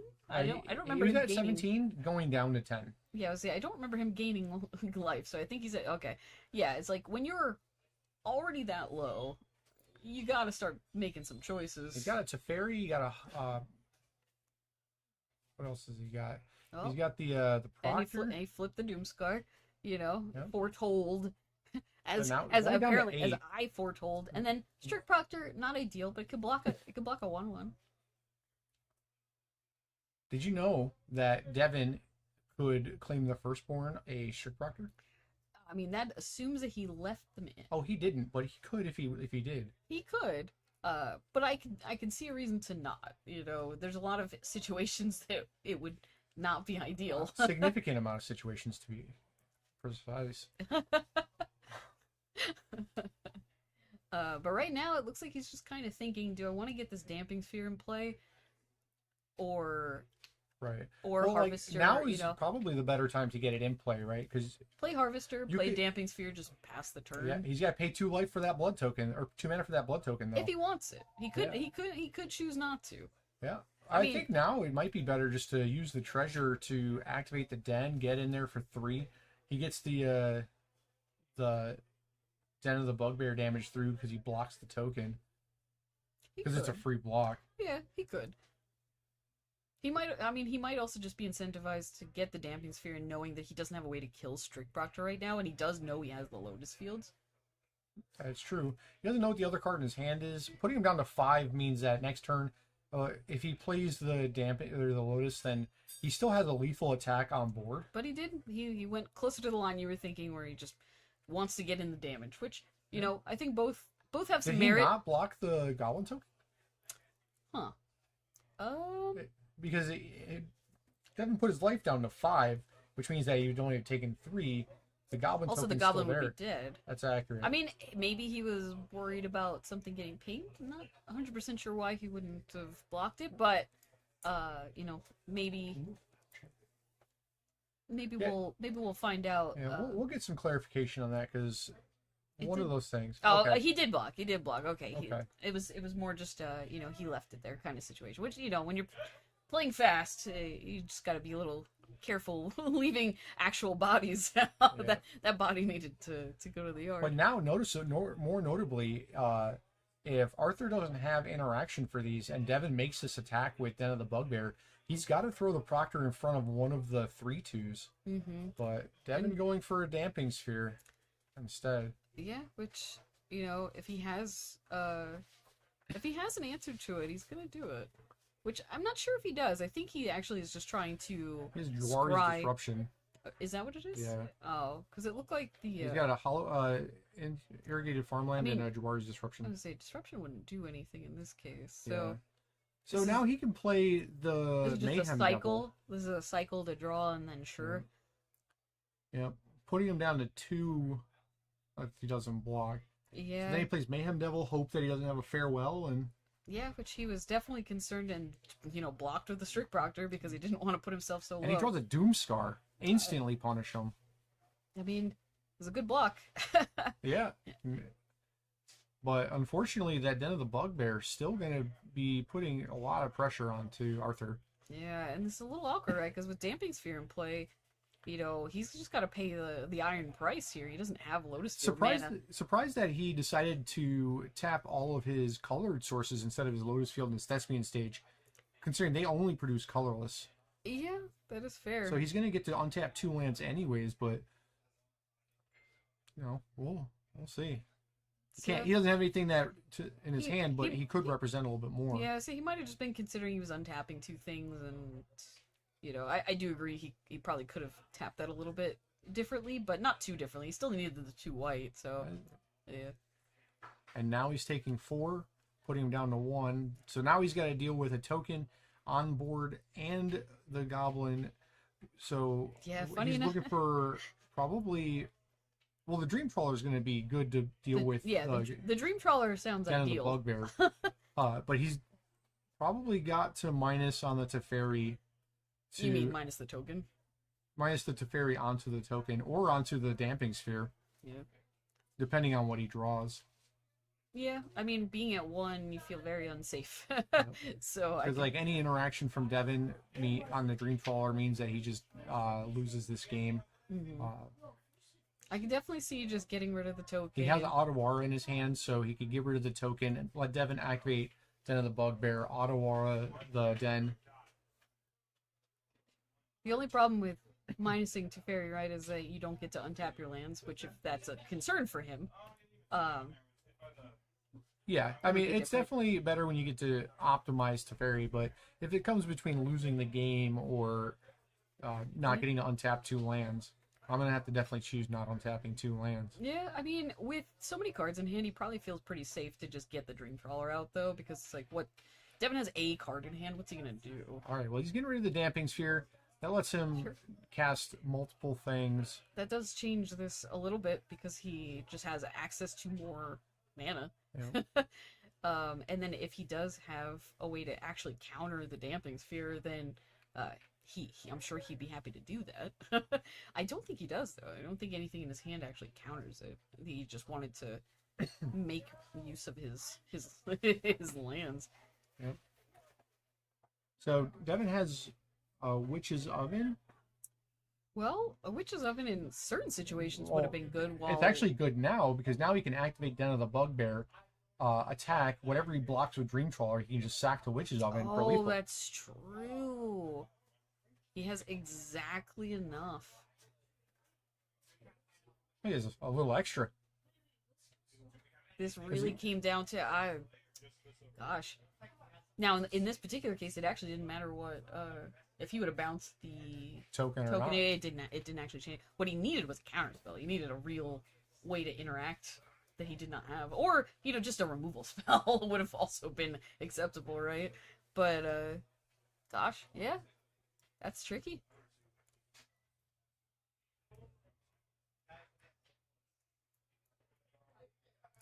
That is tricky. Not exactly how I expected to see game 2 go, but it was kind of close to what I said Devin would need, right? Just kind of a super aggressive early start and then ways to finish it off, which, Den of the Bugbear, Manland's a classic example of the beat down on control decks, right?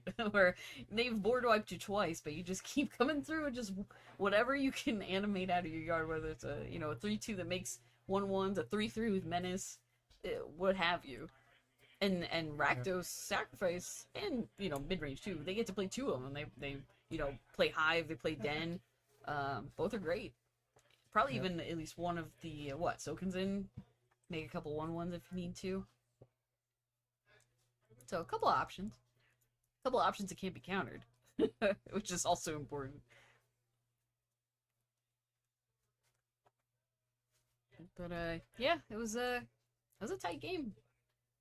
I mean, Devin went Thoughtseize. Like, I'm pretty sure I saw a 5th Thoughtseize. There might have been a 6th one.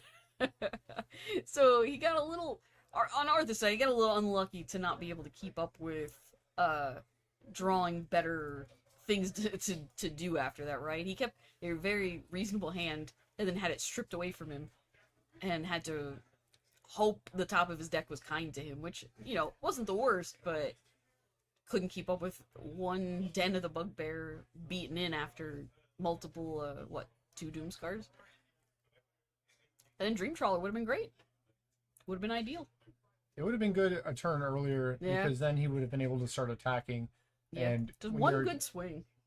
Good Yeah. swing. It's hard for Devin to race the Dream Trawler. Yeah. Because if Arthur casts any draw spell, then it basically puts Devin 2 turns behind.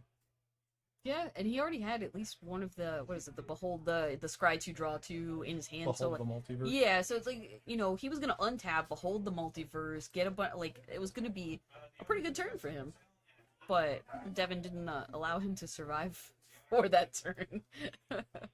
But now, you know, what changes? Arthur gets to be on the play, as you know, he's gonna be happy to be. Doesn't mean that Devin can't still have the turn one Thoughtseize and whatnot. You know, even with Lotuses, Blue-White isn't what anybody would call fast. It's just faster in this case. So still one of the slowest decks in the West. Yeah, a couple of early Thoughtseizes can really hinder, you know, what you're trying to accomplish. Although the Dampening Sphere also pretty good. Devin's kind enough to draw his hand basically face up, so the commentators can see what he's got. I mean, I see. He's got a Witch, he's got a Mayhem Devil, he's got an Oven. I he's only got see 2 one lands. basic mountain though. Where's the other land? Yeah, I think Oh. he only had the one. I think if there was a second land in there, the hand was good. I don't think he had it. Oh, well, And one basic mountain of all things. Even the swamp is probably a better draw than that. So a little tricky. I see Doomscar, Strict Proctor, a couple lands for Arthur. farewell. A farewell is ideal, although it's a little tricky, right? If you have it early and he Thoughtseizes, can be a really good take. Just brainstorm, put it back. Yeah, sure. Tuck it away. Yeah. That's the thing, right? It's like you need a good hand that you can keep, but also like if I get Thoughtseized twice, do I just lose now? I mean, I don't have the deck list directly in front of me. Did you notice how many farewell he's playing specifically? Because there's not, you know, necessary for there's not so much a necessity to play exactly 4 when you have Doom Scars and everything else. Yeah, he has 3. He has 3 in the list. There's 3 farewells, 4 Doom Scars. Yeah, so you know, if it was a situation where he had one early, but Devin takes it, I mean, there's just less to find later, which, you know, is arguably one of the best cards that he could have access to outside of Dream Trawler, which I actually think does a really good job in this matchup if he gets it out early, because I don't think Devin just has many responses to it. Like, Devin deciding to it's like Devin was deciding to put back his sideboard card as the mulligan card. what, Damping Sphere? Mm-hmm. Oh. Well, if he's trying to facilitate his Oh, he game kept it. plan, okay. Gonna play land, play it on the black side. Is this a turn 1 thoughts? This is a duress, right? So he sees Strict Proctor, a card he cannot take. I'm pretty sure Devin's actually happy to see this hand. So, like, you could take Farewell or Doomscar, depending on how fast the rest of his hand is. Strict Proctor is just a creature that he has some ways to deal with, and then doesn't have a Lotus Field. He has the Thespian stage, but not having the Lotus Field means that he is pretty safe from things getting out of hand very quickly. It's like what I said earlier, right? He could have the Strict Proctor, but not the Lotus Field, or vice versa. And then it's just kind of blue-white. It's blue-white stuff. Now, you know, it's tricky, right? Because if the game goes on long A enough... Kroxa. How strong. Kroxa ain't bad here. No rest in peace to punish him. Devin playing Sokazan, though, instead of Sulphur Springs. Sometimes when you're playing these kind of games, you got to think pretty far ahead on what may or may not be necessary. And when your life total is not really under duress against the blue-white deck, sometimes it's probably better than taking an additional damage. Right. But does he not have to pay for... Well, he doesn't have to sacrifice No, it. that's what I'm saying, is in this particular case, he doesn't have to get rid of a card, but Devin now has a 6/6. And Strict Proctor, I believe, only cares about ETB triggers. It does. So if Kroxa gets to attack, Then it happens. and he's swinging for 6. Now, all of a sudden, this Strict Proctor is devastating to Arthur, and that is not insignificant. I mean, I don't know about you, but a 6/6, real strong. It's all right. A 6/6 on turn 2 is also strong. So it looks like he Devin has tossed a Deadly Dispute. He could Deadly Dispute the Kroxa. Yeah, at any point that could be an option he takes. It is a line of play. It is a line of play. Now, that is a reasonable line if Arthur has, you know, a good example. It would be like a march, right? If he tried to march the Croxa in response, you sack it because and then you just get value and you don't lose your Croxa. Yeah, Arthur notably should be at 14. He didn't block it last turn, so he should have taken the 6 damage. I'm surprised that he's okay. Yeah, this is a heck of a hit to take. Now we know that he doesn't have the Doomscar. Now he's gonna block here. He has a farewell though. He does, but have he's a 2 farewell. mana away from. It's so far, so near and so far at the same Now he time. goes down to 10. And I mean, if Devin just sticks the Damping Sphere right, if Arthur even happens to draw the Lotus Field, it's just not good. I don't think it's good enough anymore, anyways. Because now he has to deal with this because this is lethal on board, and we know one of his cards out of the 2 is a Doomscar. Yeah, I mean, this is So he discards the farewell farewell. goes He away. can Aganjo the 3/2. maybe. Well, he's gonna deadly dispute Sackett in response. Sure. Sure. It does what Arthur wants in the scenario of he does not He take doesn't lethal. lose the match this turn. Um, But now he's drawing off the top of his deck. He has to draw a March or a Doomscar. More likely going to have to be a March because we can't really afford to. Yeah, which I think, Devon's just has so many cards in hand, and with Arthur being almost dead, Yep. This is really putting the pressure on him, because I don't think, I mean, let's assume that Arthur's, Arthur had to toss the farewell. Yep. Yeah, Arthur has no cards in hand. yeah, like And he's looking down Croxa, which is lethal. He only had the option to just not die right then, so he would have to be incredibly lucky this turn. So okay. he can minus the Croxa. Sure. So he's not dead. But It does fall into the incredibly lucky slot, right? But Unfortunately, though, Devin does not have the option just to keep Croxa in play. Yeah. If he play, but the thing is, if Arthur doesn't draw anything in hand to do, then Croxa just being played, Arthur will have no card to get rid of. He'll take 3 and he'll die. That is accurate. Devin making the heads up play to attack the Teferi. Having a 3-turn clock, especially when you know next turn you're just going to draw a card, then Deadly Dispute something to play the Croxa. Mm-hmm. Yeah. Really good. It gives him less cards to draw to win the game. Well, there you go. He just all he had to do was just Deadly Dispute, get to the Croxa attack. Look at Devin, not even missing a damage. Yeah. What a good match. And that's the game. Croxa just kind of showing off what he does. Now, the only way that Arthur really lost the game was to his own card, honestly. Strict Proctor. It's a double-edged sword sometimes. It really is. It's a Most of the time it's hurting Devin, but in this one particular case, Croxa, sure, he didn't have to get rid of a card when it came in, but a 6/6 that does it every turn, it's not great. But yeah, with that, Devin gets to advance, and we are going to go follow up with our other match happening right now. They could or could not be finished. We're honestly just not sure. So let's take a quick, 2-3 minutes here.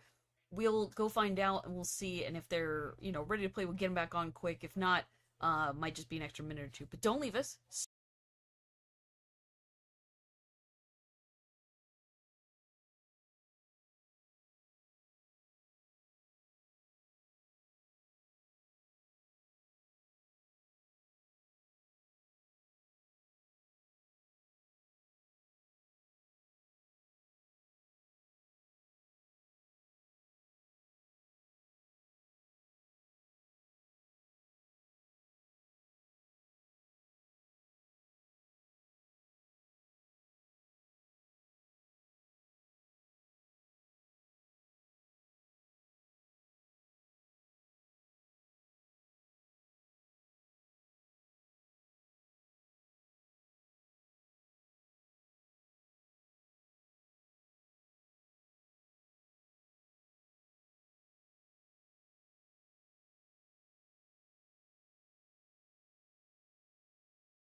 Don't tell anybody that they already decided. Yeah, Okay. Unless it comes What am I, out. a pleb?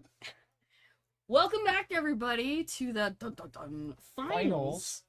Finals. Finals. In Wait, who is stereo. that? Oops. It What? looks like we have multiple Tanners and Zach Miles coming back with us. We're all hanging out together because why not? It's the finals. He's basically an honorary Tanner anyways. Really? Yeah. I didn't know. We Says- adopted him. This is news to me, but I'm great with it. Yeah. All right. Dinner's at 6. Ooh, Devin's got a Yeah, as the claim. game He's gonna claim that from. Oh, Yeah. he's okay. the game is already going, and as you can see, Devin coming back here on Sacrifice. I believe he was on the play, right? And then Chris That on looks like it. Mono White Humans.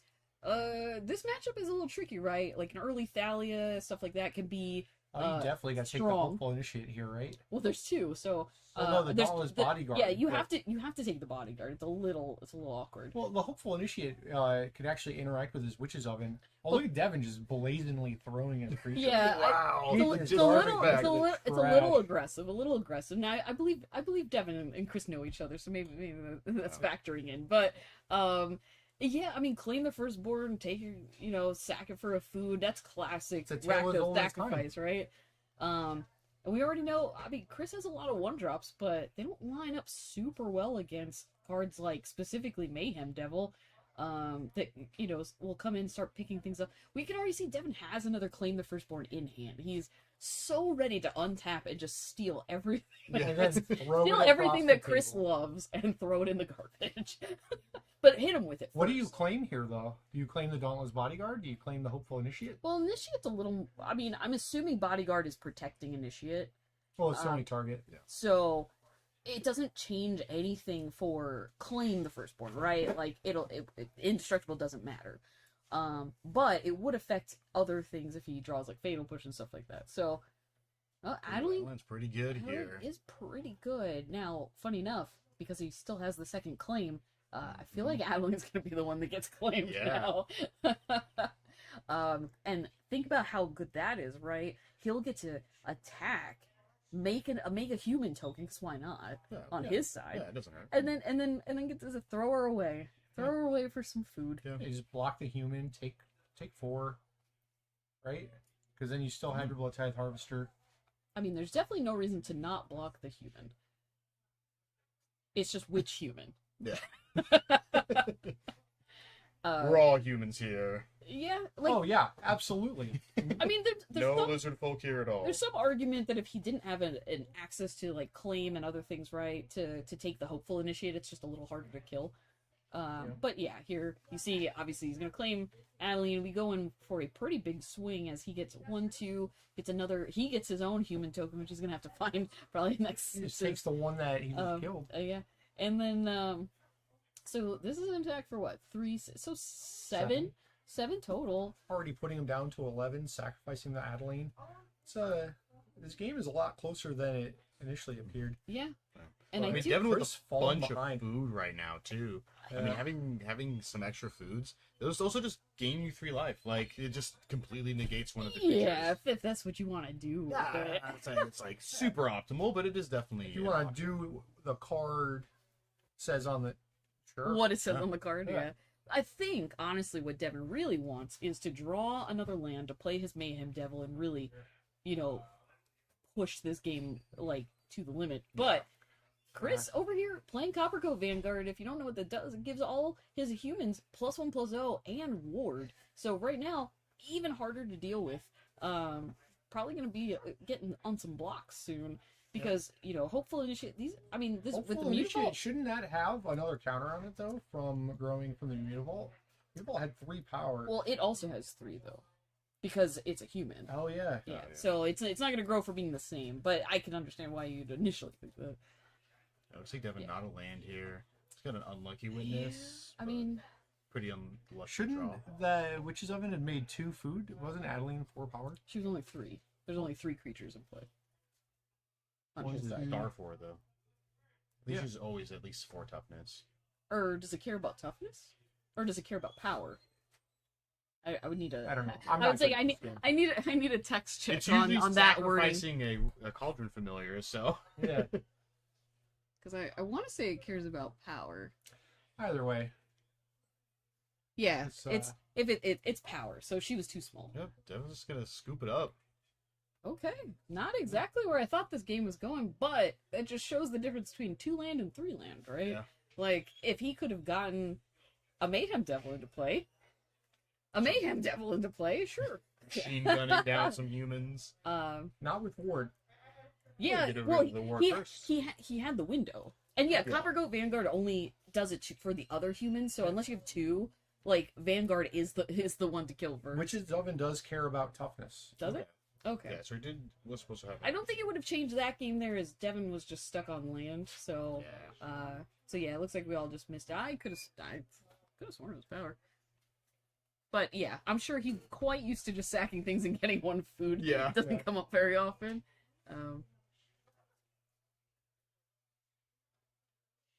But yeah, it's like we expected, a pretty quick game, one way or the other. Somebody's just coming through and taking it down. I don't know if we have deck lists for these last two. We can make some guesses. Well, we have Devin's list. We do have Devin's list from earlier.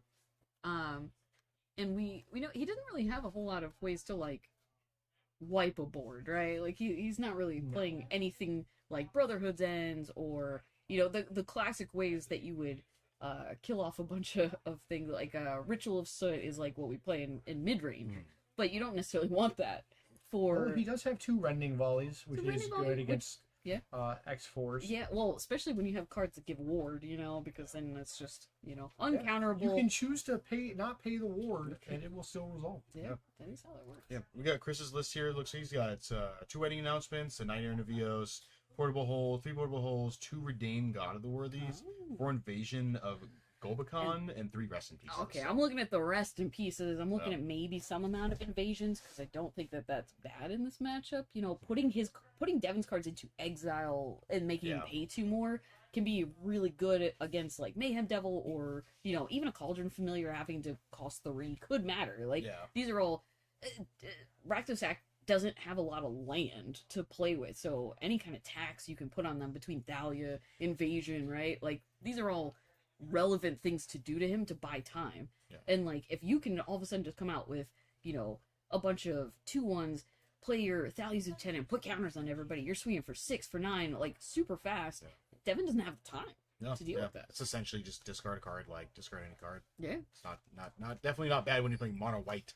Getting a Thoughtseize that doesn't make you lose any life. Mm-hmm. But yeah, super curious to see what he'll decide to bring in and you know, with Devin being on the play again, we assume here. How lucky. I see a Cauldron Familiar. I see a Croxa that put in a lot of work. Yeah. Yeah, if you missed last time, Strict Proctor versus Croxa, I believe Croxa wins that fight. Well, historically, it's 100% Yeah, on Croxa's win we've seen rate. it. We've seen it go the distance. Devin does have 3 lands this game, so he'll actually be able to Sick. play 3 tracks now. So He has that's a big Fable plus. of the Mirror Breaker, so we get to see which Yeah. token he uses. Is that a Oh, harness? Yeah, that was a harness. I'm surprised because that feels a little expensive for this matchup, but I mean, it's not. Maybe he just wants more of that effect. Yeah. Hey, let me borrow your Adeline again. Yeah, it was good. Yeah. It was alright the first time. Might as well. It was good for both of the players, actually. Yeah. Yeah, it ended up working out. But yeah, turn 1, just a simple little cat. Little kitty cat. Never hurt anybody. Yeah, it's just dance. And I can't really see Chris's hand outside of Mutable. yeah, I see a fair amount of lands. It looks like 2 Thalias and Anointed Peacekeeper. an anointed 2 peacekeeper. Aganjos. Mutable. It's a fair amount of Iganjos. And it looks like a Brutal Cathar. Yeah. No, it Or was. is that a second Thalia? I think it might have been. I think it's just the 2 Thalias and And an Adeline. Adeline. That's what it is. So It's gonna run out some of solid cards 3 here. drops. Skin of the yard Okay. a little early. Okay, I mean probably Looking get rid for of the something good. redundant Thalia. That Yeah. just seems like the easy one, right? Yeah. It's like that seems fine. Yeah, I mean, if Devin's gonna kill the second, you know, kill your Thalia, so be it. It is what it is. You're not gonna get rid of something else. Kitty yeah. cat not going anywhere now. Yeah. Oh, Ooh, maybe there's the it is. oven. All right. Okay. Yeah, I mean, it's not like it's attacking. Not Yeah. through Thalia, anyway. Now it gets to block. It gets to make food. It keeps Yeah. getting to do what it's supposed to do. Being able to block and then sacrifice for value is always like the reasonable play, right? And then here, Anointed Peacekeeper. Now that's gonna be a little fun, right? Because he's got options. He's got the Harness Threens. He's got Fable. Now these all cost one more. Can't actually cast anything but the Deadly Dispute. Yeah, the Deadly Dispute would be a reasonable thought, right? Because you already have Cat, you have the oven, like you know, you can. I think you take the Furnace here because think if so? he draws a land, then he can cast it. You don't want him to take your creatures because then they're getting sacrificed. So Fable's good, but it's not going to be as impactful on this board. Yeah, it's a little tricky. Like, I can see an argument for either take the Harness or take the Dispute. I think you're fine with leaving him with the Fable. They're all good cards, right? Like, they all do things. But Fable, he has to draw another land to do something with. Or, you know, go ahead and decide to, you know, get a treasure with the Deadly Dispute and then do some other stuff. But he still can't do it all in one turn. Thalia really puts a damper on a lot of things. Damper, she just says no to fun. You're like, oh, you want to do cool stuff? Not today. Not on my watch. And with the Anointed Peacekeeper, too, no matter what he chose out of the 3 cards, it's going to cost 3 more to cast. I think Devin Yeah. did Devin just take the 2 from Thalia? It looks like he just didn't block with the cat. Yeah, and maybe Just wanted to leave he it. was thinking about leveraging it.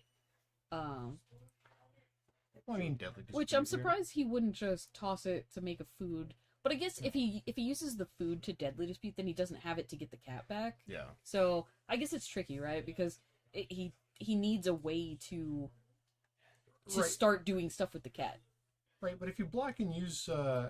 Which is Oh, he can't Oh, use... that's why. Well, now this makes way more sense. yeah. All right, Maybe. Devin's making his place as he had to.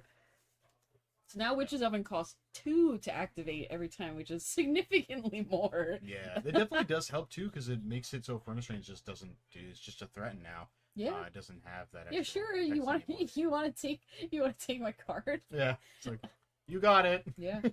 Now, funny enough, though, because the way Peacekeeper is worded, if I'm remembering correctly, it's covered, so I actually can't read it like in front of me at the moment.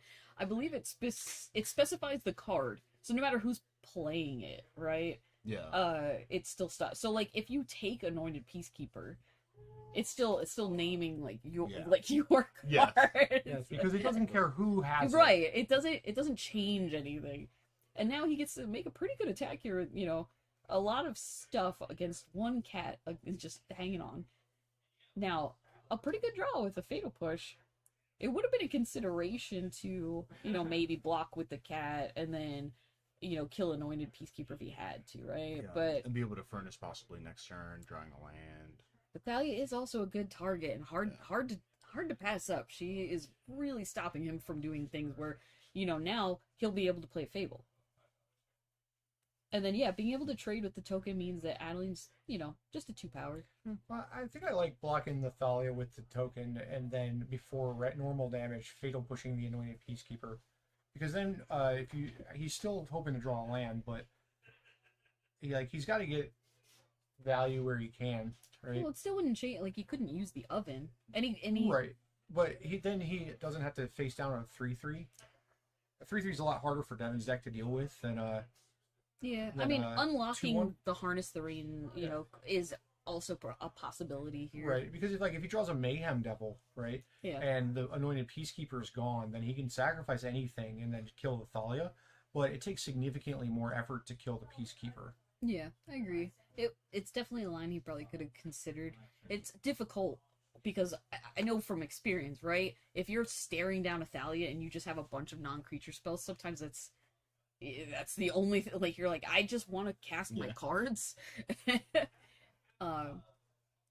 an Ossification. ossification, That's which, pretty good here. you know, now that Thalia's dead, only costs Chris 2. Get that non-Chaz Tanner Goblin Shaman. Yeah, out of it's here. gone. Yeah, It's the gone. wrong token. Chris also took offense. Yep. Some Vanguard coming Oh, down. There's gonna be a lot of Devin Vanguard laughing. coming through. That's a lot of damage. I mean, Devin's It's- like, okay. so we got Attack. 1, 2, 14? 3.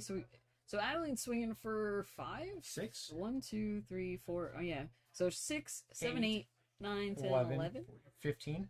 12, 13, 14, 15. That's 15 damage. Devin goes to 1. Woo! This That is is quite a a hit. lot. And there we go. And Yep.